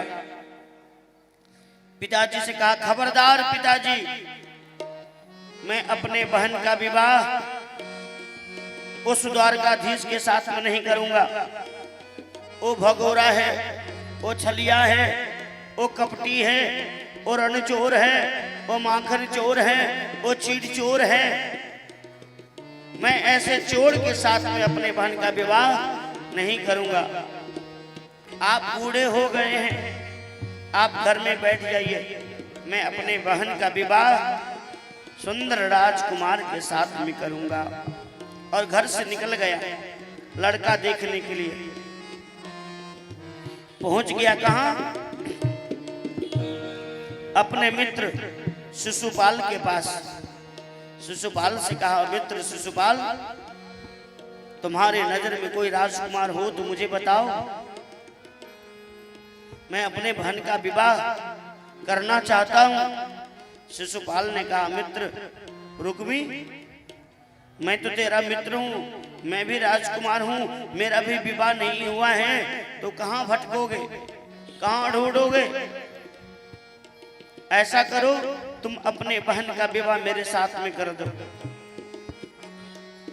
मित्रता का रिश्ता तो पहले से था ही, और एक संबंध और जुड़ जाएगा। रुक्मी ने मन में विचार किया, बात तो सही है। ठीक है मित्र शिशुपाल, अगर तुम मेरे बहन के साथ में विवाह करना चाहते हो तो आज से ठीक तीसरे दिन बारात लेकर के कुंदलपुर आ जाना। मैं अपने बहन का विवाह तुम्हारे साथ में करवा दूंगा। मैं दोबारा कहने के लिए नहीं आऊंगा। रुक्मी लौट करके आ गया, अपने पिता और माता भाइयों को सूचना दे दिया कि आज से ठीक तीसरे दिन बारात आने वाला है कुंदलपुर, विवाह का तैयारी कीजिए। राजा भीष्म जी पूरे परिवार मिलकर के रुक्मिणी का विवाह का तैयारी धूमधाम से करने लगे। रुक्मिणी को जैसे ही सूचना मिला, रुक्मिणी घबरा जाती है, आंख से अश्रुपात करने लगती है, फूट फूट करके रोने लगती है और मन में संकल्प लेती है कि मैं जीते जी मर जाऊंगी, लेकिन शिशुपाल के साथ में विवाह नहीं करूंगी। और रोते रोते अपने कक्ष में जाकर के और एक सुंदर पत्र लिखती है। पत्र लिख करके ब्राह्मण देवता को दे देती है। ब्राह्मण देवता से आदेश देती कि आप इस पत्र को लेकर के द्वारकापुरी को जाइए। ब्राह्मण देवता पत्र लेकर के द्वारकापुरी को प्रस्थान किया। द्वारकापुरी में जाकर पत्र द्वारकाधीश प्रभु को हाथ में दिया। द्वारकाधीश प्रभु ने कहा ब्राह्मण देवता से, ब्राह्मण देवता इस पत्र को खोल करके देखिए, इसमें क्या लिखी है रुक्मिणी। ब्राह्मण देवता ने कहा द्वारकाधीश प्रभु से कि प्रभु ये आपके नाम के पत्र है और आपके नाम के पत्र मैं कैसे पढ़ सकता हूं।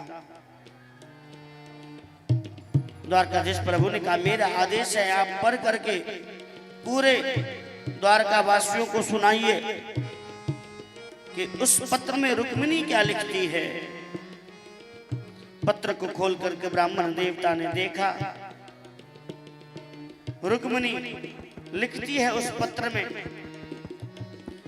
श्रुत्वा गुणान भुवन सुंदर समृतान्ते। क्या लिखती है? श्रुत्वा गुणान भुवन सुंदर समृतान्ते। हे द्वारकाधीश प्रभु, हे केशव, हे माधव, इस त्रिभुवन के अंदर अगर कोई सुंदर है तो प्रभु वो आप हैं। आपके अलावा इस त्रिभुवन के अंदर में कोई सुंदर नहीं है। मैं आपको पति के रूप में स्वीकार करती हूं। अपने पूर्वजों को अनुकूल अनुसार विवाह से पहले मैं मां देवी गिरजा के पूजन करने के लिए मंदिर में जाऊंगी और उस मंदिर में मैं अगर आपका दर्शन नहीं किया तो उस मंदिर में मैं अपने सर पटक करके मर जाऊंगी, लेकिन शिशुपाल के साथ में विवाह नहीं करूंगी। हस्ताक्षर रुक्मिणी। द्वारकाधीश प्रभु तुरंत एक पत्र लिख करके ब्राह्मण देवता को हाथ में थमा देते हैं। बोले ब्राह्मण देवता से पत्र लेकर के जाओ और रुक्मिणी से कह देना कि घबराने की कोई आवश्यकता नहीं है, कोई डरने की जरूरत नहीं है। अवश्य द्वारकाधीश प्रभु रुक्मिणी को लेने के लिए देवी मैया के मंदिर में पधारेंगे। इधर विवाह का तैयारी चल रहा था। शिशुपाल 3 दिन बीतने के बाद बारात लेकर के कुंदलपुर आ गया। कुंदलपुर आने के बाद बारात को स्वागत करने के लिए चारों तरफ से पूरे कुंदलपुर को शिशुपाल ने सैनिक के द्वारा घिरवा दिया। आदेश दिया बारात कुंदलपुर के सीमा पे आ चुका है। राजा भीष्मक को सूचना दे दो कि दूल्हा का पूजा सीमा पे ही हो जाना चाहिए। दूल्हा का पूजा करने के लिए भीष्मक जी महाराज सुंदर थाल सजा करके लेकर के जा रहे थे। शिशुपाल का पूजा करने के लिए रास्ते से, जिस रास्ते से भीष्मक जी महाराज जा रहे थे पूजन करने से, उस रास्ते में एक बिल्ली ने आकर के रास्ता काट दिया। भीष्मक जी महाराज ने मन में विचार करने लगे, ये तो अशगुन हो गया। लौट गए, फिर से दूसरा पूजन को थाल सजाया, लेकर के जा ही रहे थे। उसी वक्त एक सखी दौड़ती हुई आ रही थी। भीष्मक जी महाराज से टकराया, पूजन का थाल गिर गया। पूजन का थाल गिरना भी अशगुन माना जाता है। लौट गए, तीसरी बार थाल लेकर के जा रहे थे शिशुपाल को पूजा करने के लिए सीमा पर। रास्ते में आम के बगीचे के अंदर रथ पे बैठे हुए साक्षात द्वारकाधीश प्रभु दिख गए। जा रहे थे शिशुपाल को पूजा करने के लिए और कर लिए गोपाल का पूजा। गोपाल का पूजा करके भीष्मक जी महाराज लौट गए। इधर शिशुपाल इंतजार करते रह गया कि अभी तक पूजा करने के लिए नहीं आया। शिशुपाल बिना पूजा किए हुए बारात लेकर के कुंदलपुर में प्रवेश किया।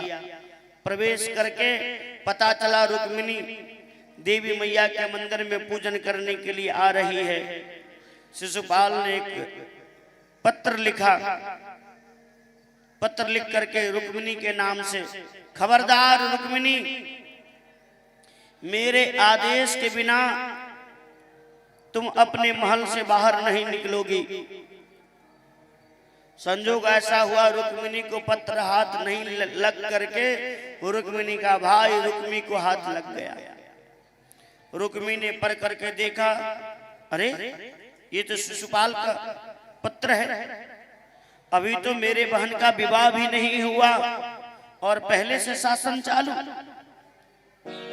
रुक्मिणी ने जा करके शिशुपाल को धमकाया, शिशुपाल खबरदार, अभी तुम्हारा विवाह नहीं हुआ है, मेरे बहन के ऊपर शासन नहीं कर सकते हो।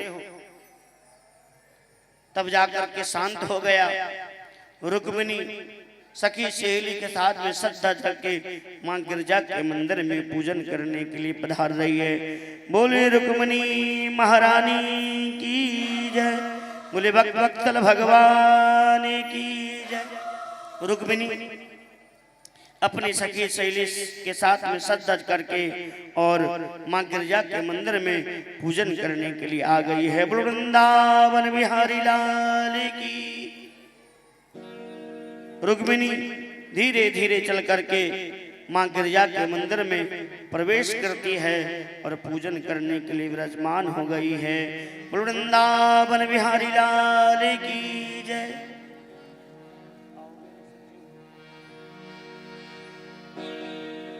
आइए एक मांगलिक गीत। आओ मेरी सखियों मुझे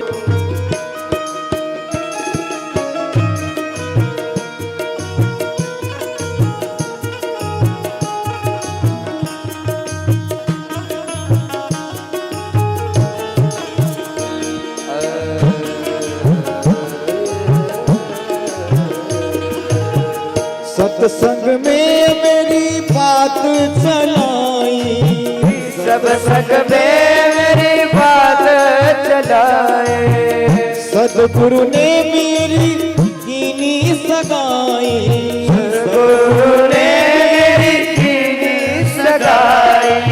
उनको बुला के हाथ ले बातों करा दो, मुझको बुला के हाथ ले बातों करा दो, मेहंदी लगा के मुझे ऐसे सजा दो, मुझे श्याम सुंदर की दुल्हन बना दो, मुझे श्याम सुंदर की दुल्हन बना दो, मुझे श्याम सुंदर की दुल्हन बना दो। मुझे श्याम सुंदर की दुल्हन बना दो।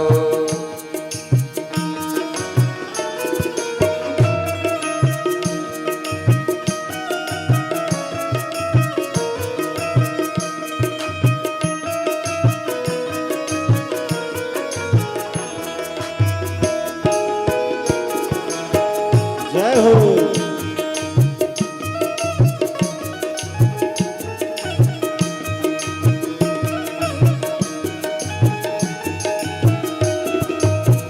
ऐसी पहनो चूड़ी जो कबहू न टूटे, ऐसी पहनो चूड़ी जो कबहू न टूटे, ऐसी बारू दुल्हा जो कबहू न रूठे,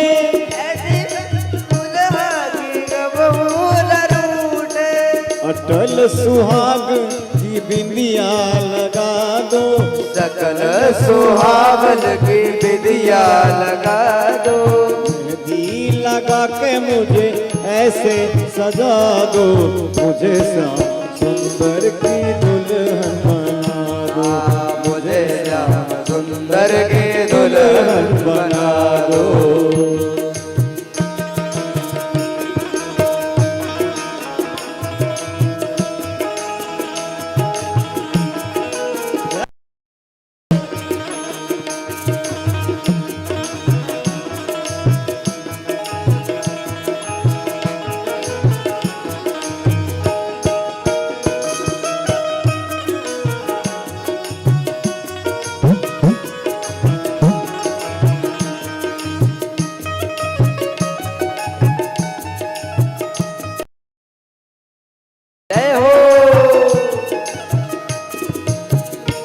भक्ति का सुरमा मैं आंखों में लगाऊंगी, भक्ति का सुरमा मेरी आंखों में लगाऊंगी। लेके एक तारा मैं श्याम श्याम गाऊंगी, लेके एक तारा मैं सदगुरु को बुला के मेरे तो करवा दो, सदगुरु को बुला के मेरे तो करवा दो, सखियों को बुला के मुझे विदा तो करवा दो, सखियों को बुला के मुझे विदा तो करवा दो, मुझे श्याम सुंदर की दुल्हन बना, मुझे श्याम सुंदर की दुल्हन बना।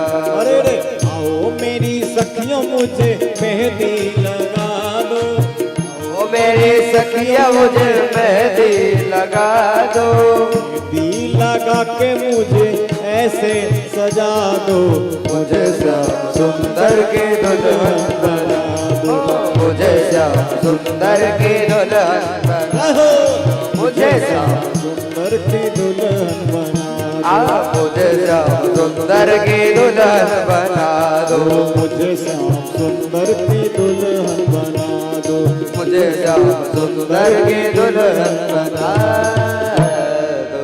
वृंदावन बिहारी लाल की जय हो, रुक्मिणी महारानी की जय हो। इस प्रकार मां गिरजा के पूजन करने के लिए देवी मंदिर में रुक्मिणी आ जाती है। रुक्मिणी को पूजन करवाइए, हाथ में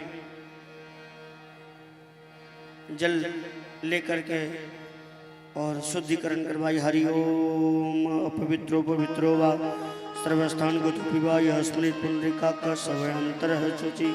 थोड़ा सा जल लेके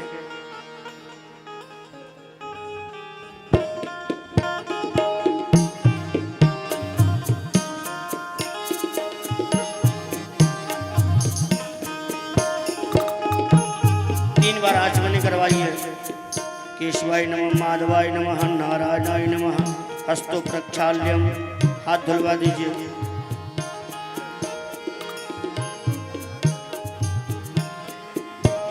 हाथ में पुष्प अक्षत लेकर के गौरी जी को ध्यान करवाइए। हरिओम अम्बे अंबिके अंबालिके अम्मानिकस्यान सुदुरंत काम काम पीलिवासिनः ओम सुपुत्र काम पीलिवासिनः ओम गौरी देव्यै नमः। भगवान को ऊपर में चढ़ा दीजिए। 3 बार जल गंगा चैव यमुना चैव गोदावरी सरस्वती नर्मदा सिंधु कावेरी स्नान प्रतिगृह्यताम शुद्धोदकम स्नानं समर्पयामि। जल छुड़वा दीजिए। चंदन हरि ओम श्रीखंडन चंदनम समर्पयामि।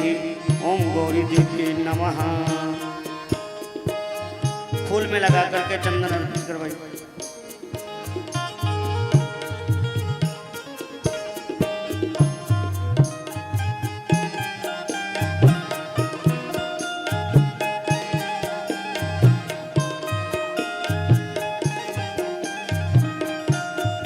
पुष्प माला, एक पुष्प का माला को, माला नहीं है तो पुष्प दीजिए हाथ में। हरि ओम माल्यादीन सुगंधीनि माल्यादीन में प्रभो मया नीतम पुष्पान्य प्रतिगृह्यताम ओम पुष्प पुष्पमाल्यं समर्पयामि। एक फल अखंड ऋतु फलम समर्पयामि। ओम गौरी देव्यै नमः। और फल दे करके और गौरी पूजन के लिए जो वस्त्र आभूषण लेकर के आई है, वस्त्र चूड़ी सिंदूर लहठी वस्त्र उपवस्त्र माँ गिरजा के ऊपर में रुक्मिणी चढ़ाती है। हरि ओम वस्त्र उपवस्त्रम समर्पयामि। ओम गौरी देव्यै नमः।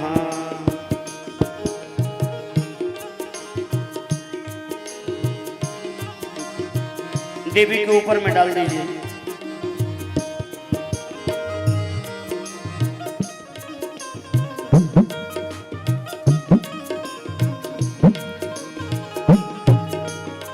डाल करके द्रव्य दक्षिणा, कुछ दक्षिणा दे दीजिए हाथ में।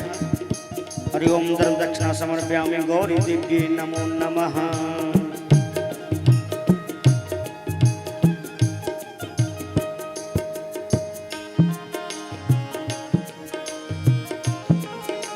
दक्षिणा देने के बाद एक पुष्पांजलि हाथ में पुष्प दे करके एक पुष्पांजलि समर्पयामि गौरी दिव्य नमः चढ़ा दीजिए। पुष्पांजलि कर करके धूप दीप एक अगरबत्ती जला करके और आरती करवाइए। हरि ओम चंद्रमा मनसो जातो सूर्यो जायत शूद्रान द्वादश प्राण समुखात जायत। अगरबत्ती नहीं हो तो पुष्प आरती करवा दीजिए। पुष्प आरती करवा दीजिए, हाथ में पुष्प दे करके आरती करवा दीजिए। हरि ओम महा एवं धूप दीप से आरती करके पुष्पांजलि एक पुष्पांजलि समर्पयामि। हाथ में पुष्प दे करके और माँ गिरजा के हाथ जोड़ करके प्रार्थना कर रही है देवी रुक्मिणी।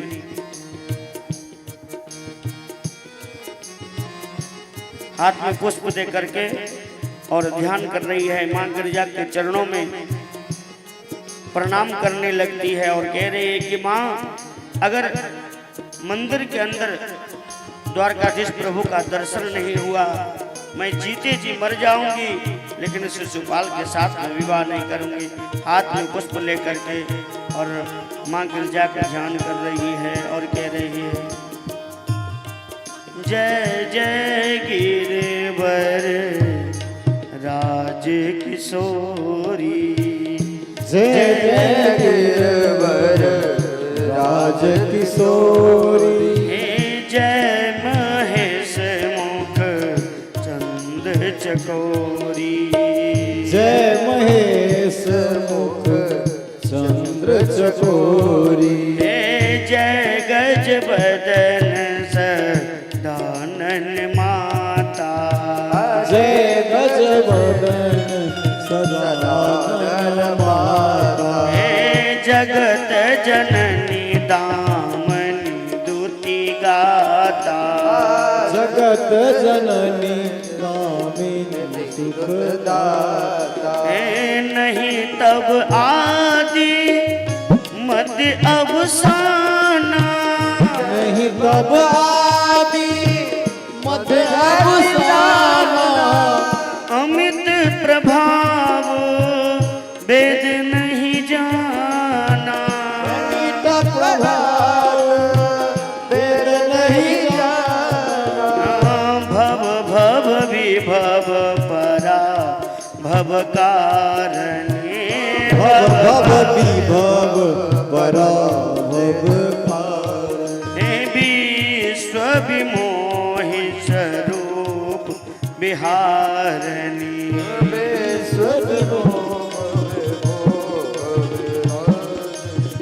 मोर मनोरथ जानहुनी के मोर मनोरथ जानहुनी के बसहु सदा और पुर सब ही के बसहु सदा और पुर सब ही के मन जाहिरा चे मिलई सोबर सहज सुंदर सावर करुणा निधान सुजान से स्नेह जानत रावर कई बात गौरी असीस सुन सिय सहित हर्षित अलित तुलसी भवानी पूज पूज मुदित मन मंदिर चली मुदित मन मंदिर चली मुदित मन मंदिर चली जान गौर अनुकूल सी हरस न जात कही मंजुल मंगल मूल बामंग फरकन लगे सियावर राम चंद्र की जय। जैसे रुक्मिणी हाथ में पुष्प लेकर के मां गिरजा के चरणों में झुक करके प्रणाम करने लगती है, बायां अंग फरकने लगा। स्त्रियों का बायां अंग फरकना शुभ माना जाता है। प्रणाम करके जैसे प्रणाम करती है, देवी मैया के गले में जो माला था, माला तुरंत टूट करके और रुक्मिणी के ऊपर में गिर जाता है। रुक्मिणी समझ गई कि मां का आशीर्वाद प्राप्त हो गया है। रुक्मिणी प्रणाम करती है और एक प्रदक्षिणा प्रणाम कराइए। देवी रुक्मिणी प्रणाम करके और एक प्रदक्षिणा प्रणाम करा करके एक बार चारों तरफ घुमा दीजिए, पूरे मंडप को घुमा दीजिए, पूरे चारों तरफ आराम आराम से। मां गिरजा की एक प्रदक्षिणा देवी रुक्मिणी करती है। उसी वक्त द्वारकाधीश प्रभु रथ को लेकर के और मंदिर के प्रांगण में आ गए और देवी रुक्मिणी का हाथ पकड़ करके और रथ में बिठा करके 9 2 11 हो गए। बोले रुक्मिणी हरण भगवान की जय हो। आराम से धीरे धीरे बोले रुक्मिणी हरण भगवान की जय हो।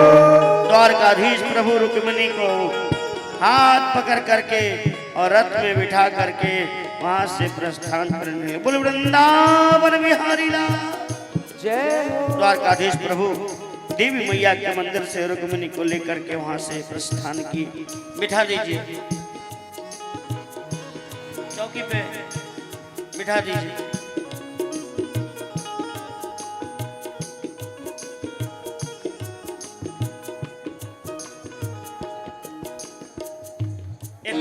एक कुर्सी दे दीजिए। इस प्रकार से द्वारकाधीश प्रभु देवी रुक्मिणी को हरण करके और मंगलमय विवाह का तैयारी करने लगे। बड़ी धूमधाम से आइए हम और आप मिल करके देवी रुक्मिणी और द्वारकाधीश प्रभु को मंगलमय विवाह का दर्शन करते। वृंदावन बिहारी लाल की जय हो। आज द्वारकाधीश प्रभु सुंदर दूल्हा का रूप धारण करके रुक्मिणी के साथ में विवाह करने के लिए मंडप पे विराजमान हो गए और कहने लगे। सभी लोग मीठे मीठे स्वर से तालियों का सेवा करते हुए और मेरे साथ में मिल करके गाएंगे। क्या गाएंगे? अरे दूल्हा बने हैं नंदलाल, अरे दूल्हा बने हैं नंदलाल। हाँ यो सब व्यवस्था चाहिए। अरे दूल्हा बने हैं नंदलाल की जोड़ी का जवाब नहीं। दूल्हा बने हैं नंदलाल की जोड़ी का जवाब नहीं। दूल्हा बने हैं नंदलाल की जोड़ी का जवाब नहीं। ओ दूल्हा बने हैं नंदलाल की जोड़ी का जवाब नहीं। ओ जोड़ी का जवाब नहीं, ये जोड़ी का जवाब नहीं। की जोड़ी का जवाब नहीं, की जोड़ी का जवाब नहीं। ओ जोड़ी का जवाब नहीं, ये जोड़ी का जवाब नहीं। ए जोड़ी का जवाब नहीं, की जोड़ी का जवाब नहीं। हे दूल्हा, अरे दूल्हा, अरे दूल्हा बने हैं नंदलाल की जोड़ी का जवाब नहीं। अरे दूल्हा बने हैं नंदलाल की जोड़ी का जवाब नहीं। सभी लोग हाथ ऊपर करके तालियों का सेवा करते हुए प्रेम से कहिए दूल्हा दुल्हन सरकार की हरि बोल।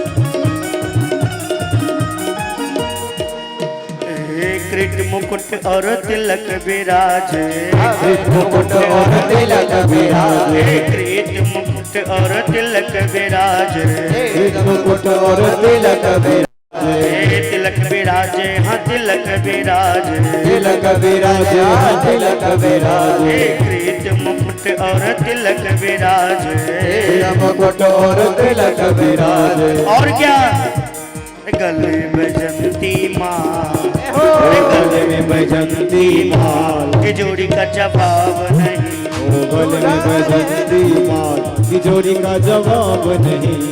ओ जोड़ी का जवाब नहीं, ये जोड़ी का जवाब नहीं, जोड़ी का जवाब नहीं, जवाब नहीं। दूल्हा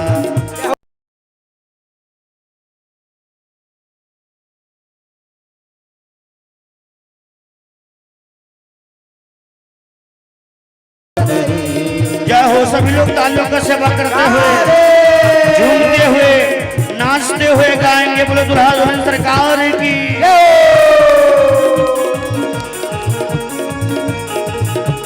जय हो।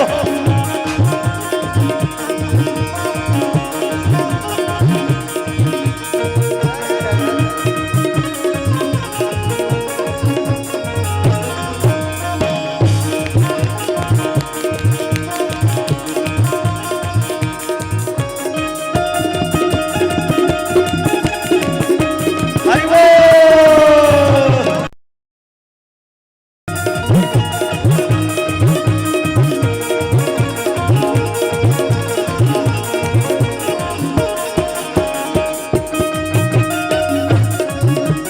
जय हो।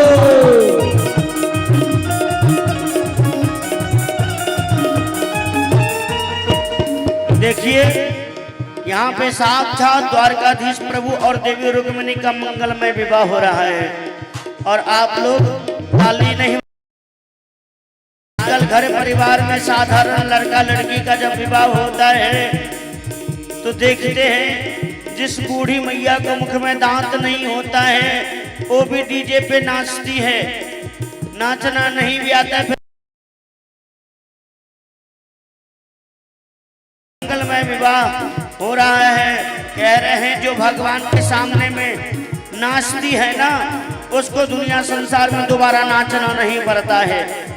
इसीलिए सभी लोग नाचते हुए गाते हुए तालियों का सेवा करते हुए छल छबीलो रंग रंगीलो, छल छबीलो रंग रंगीलो, छल छबीलो रंग रंगीलो, छल छबीलो रंग रंगीलो। मोहन मुरलिया वाले जय हो जय हो जय हो जय हो जय हो जय हो जय हो जय हो जय हो जय हो। मोहन मुरलिया वाले ये जोड़ी का जवाब नहीं। अरे मोहन मुरलिया प्यारे ये जोड़ी का जवाब नहीं। ओ जोड़ी का जवाब नहीं, ये जोड़ी का जवाब नहीं। ये जोड़ी का जवाब नहीं, ये जोड़ी का जवाब नहीं। दूल्हा दूल्हा अरे दूल्हा बने नंदला ये जोड़ी का जवाब नहीं। दूल्हा बने नंदला ये जोड़ी का जवाब नहीं। हरि बोल हरि बोल जय हो जय हो। अरे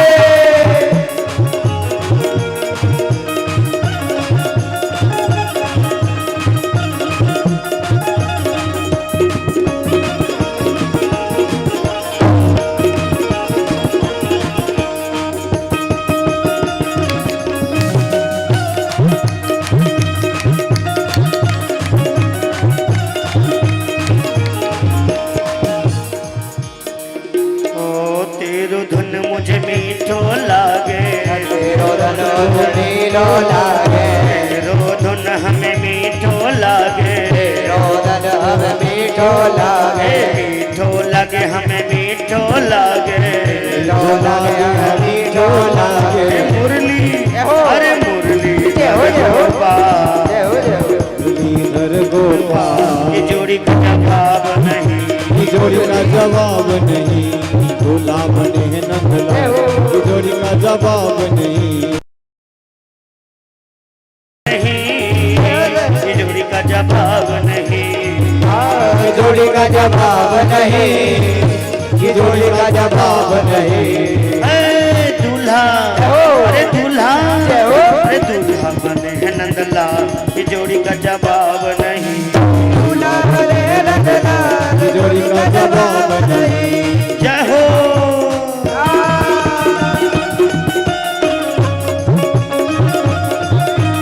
हरि बोल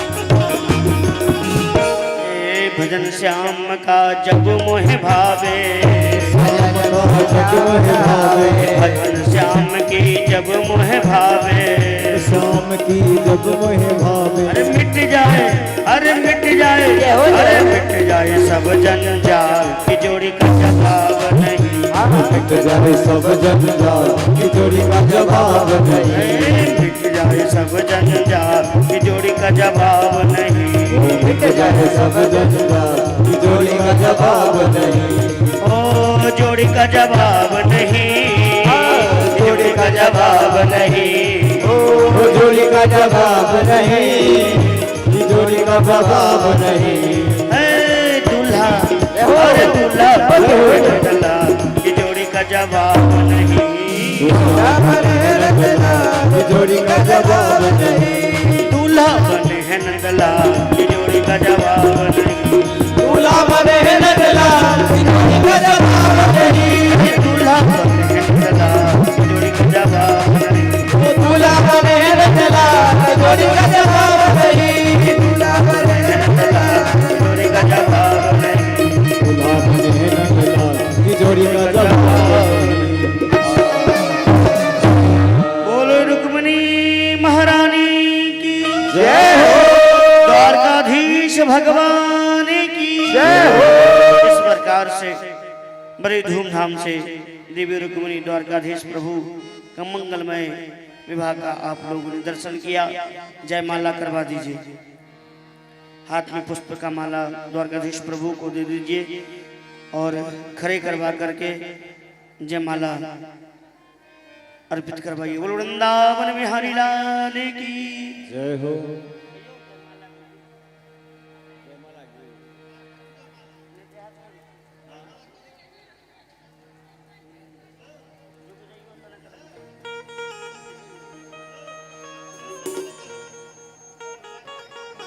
वृंदावन बिहारी लाल की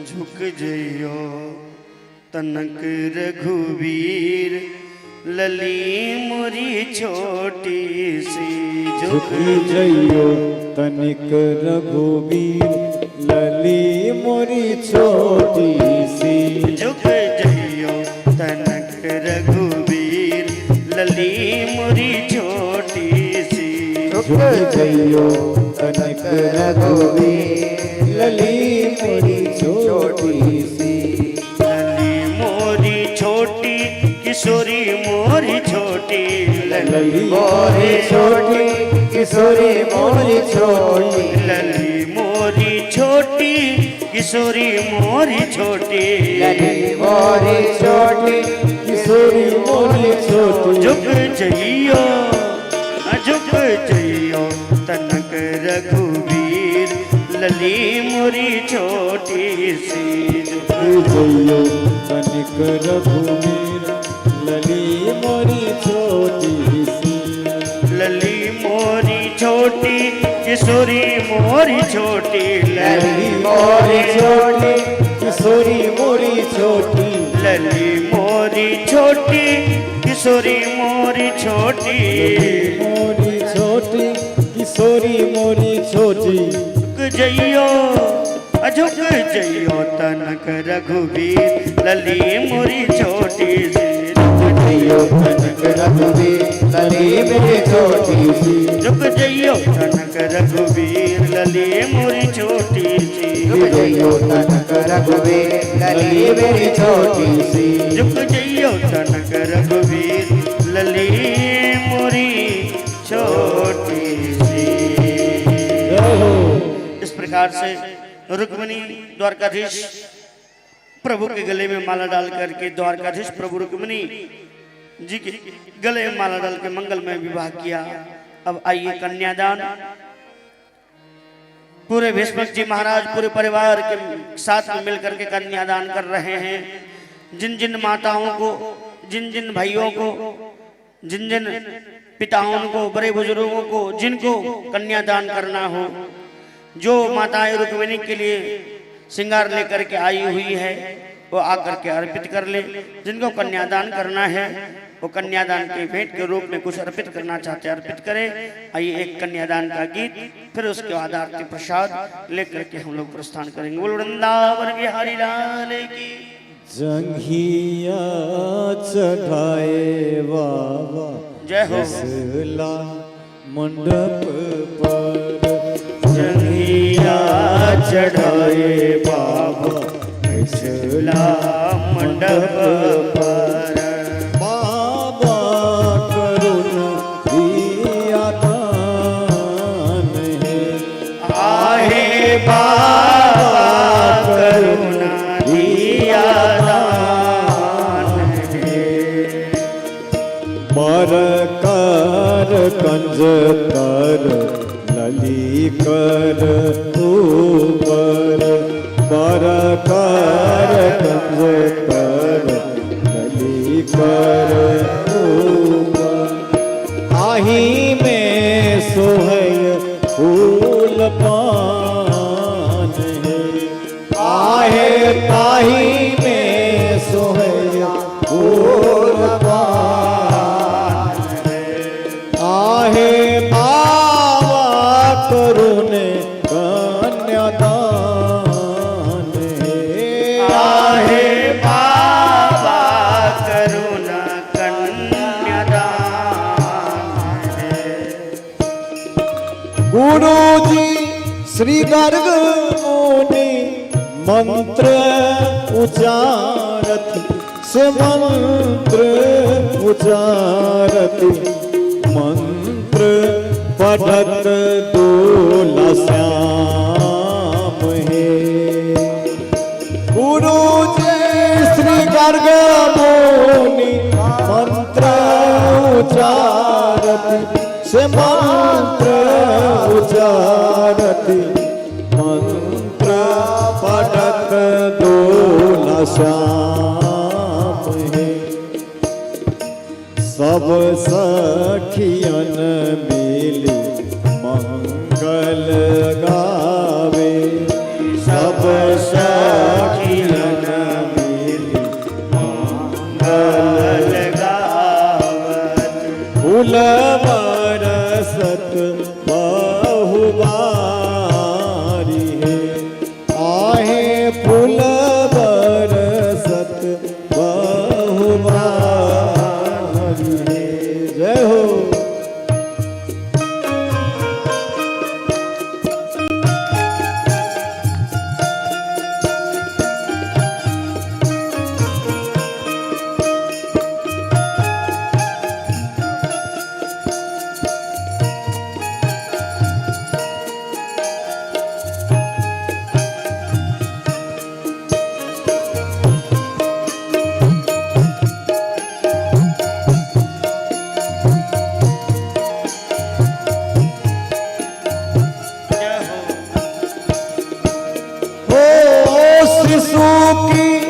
शिशु की रोवे मैया है विदर्भ रानी, मैया है विदर्भ रानी, इहो बेटी छल मोरा प्राण है।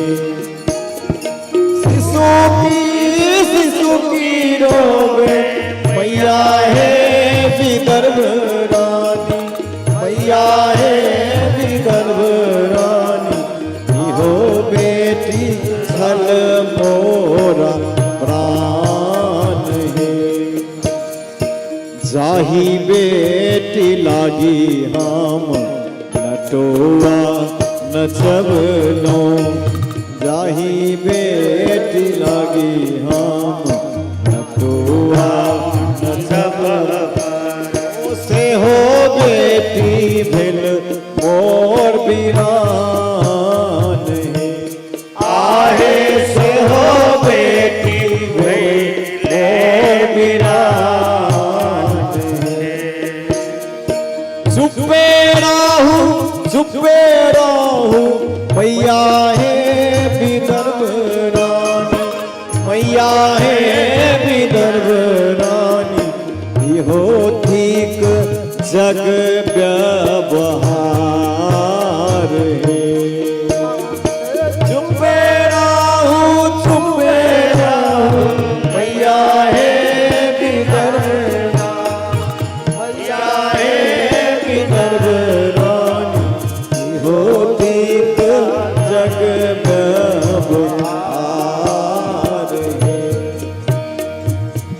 हमको न छुपे रहो सखी है सहेलिया, हमको न छुपे रहो सखी है सहेलिया।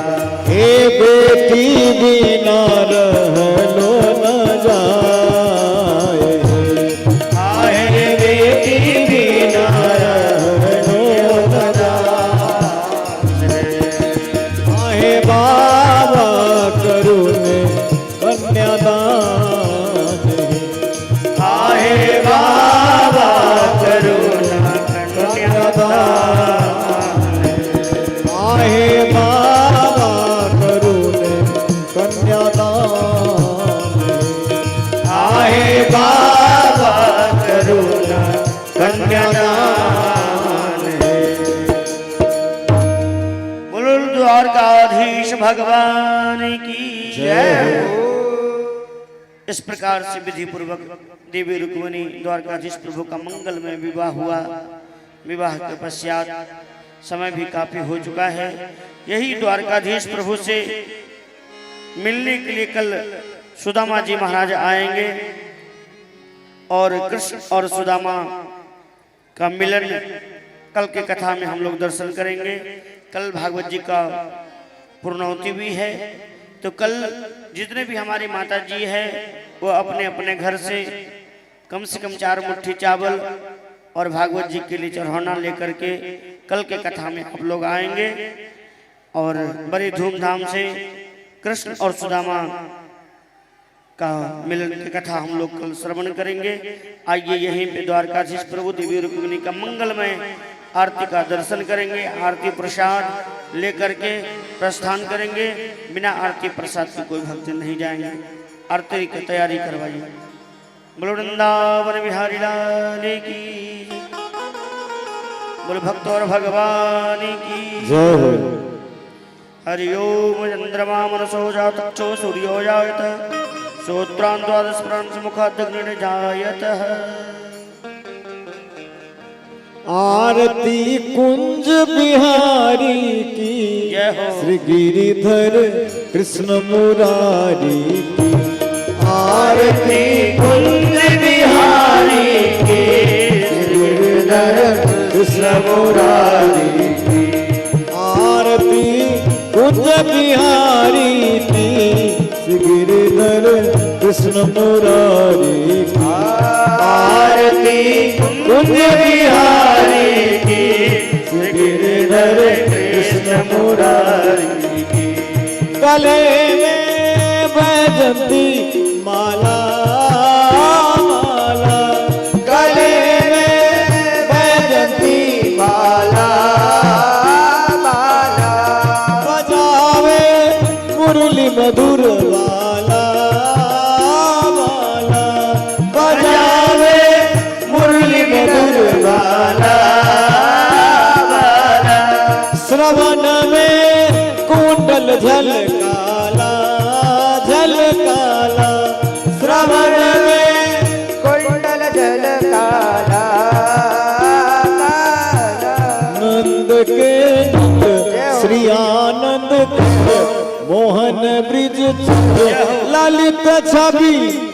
ललित छवि श्यामा प्यारी की, श्री गिरिधर कृष्ण मुरारी की।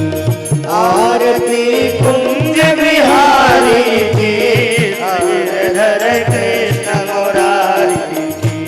भ्रमर कनक में मोर मकुट दिल से, कनक में मोर मुकुट घन से, देवता दर्शन को तरसे, देवता दर्शन को तरसे। गगन सो सुमन बहुत बरसे, गगन सो सुमन बहुत बरसे। बाजे मूर्छित और मृदंग, ग्वालिनी संग राधिका रमन बिहारी की मुरारी की। आरती कुंज बिहारी की, श्री गिरिधर कृष्ण मुरारी की। कनक में मोर मकुट दिल से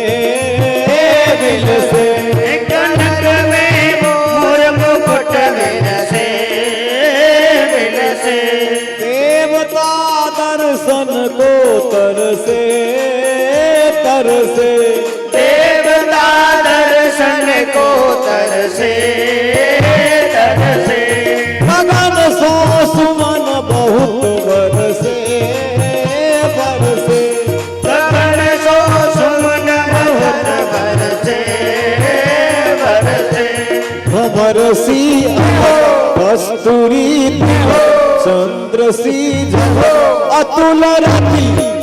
अतुल रति गोप कुमारी की गिरधर कृष्ण मुरारी की आरती कुंज बिहारी की हरे कृष्ण कृष्ण हरे हरे हरे राम राम राम हरे हरे हरे कृष्णा हरे कृष्णा कृष्णा हरे हरे राम राम राम हरे हरे हरे कृष्णा कृष्णा हरे हरे हरे राम राम राम हरे हरे हरि बोल हरि बोल हरि बोल हरि बोल हरि बोल निताय गौर हरि बोल हरि बोल हरि बोल हरि बोल निताय गौर हरि बोल हरि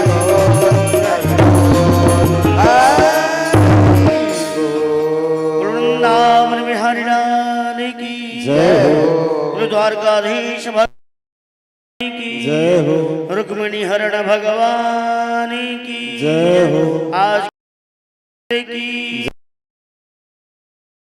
राधे श्याम दाय गौर हरि बोल। सभी लोग आरती प्रसाद लेकर के प्रस्थान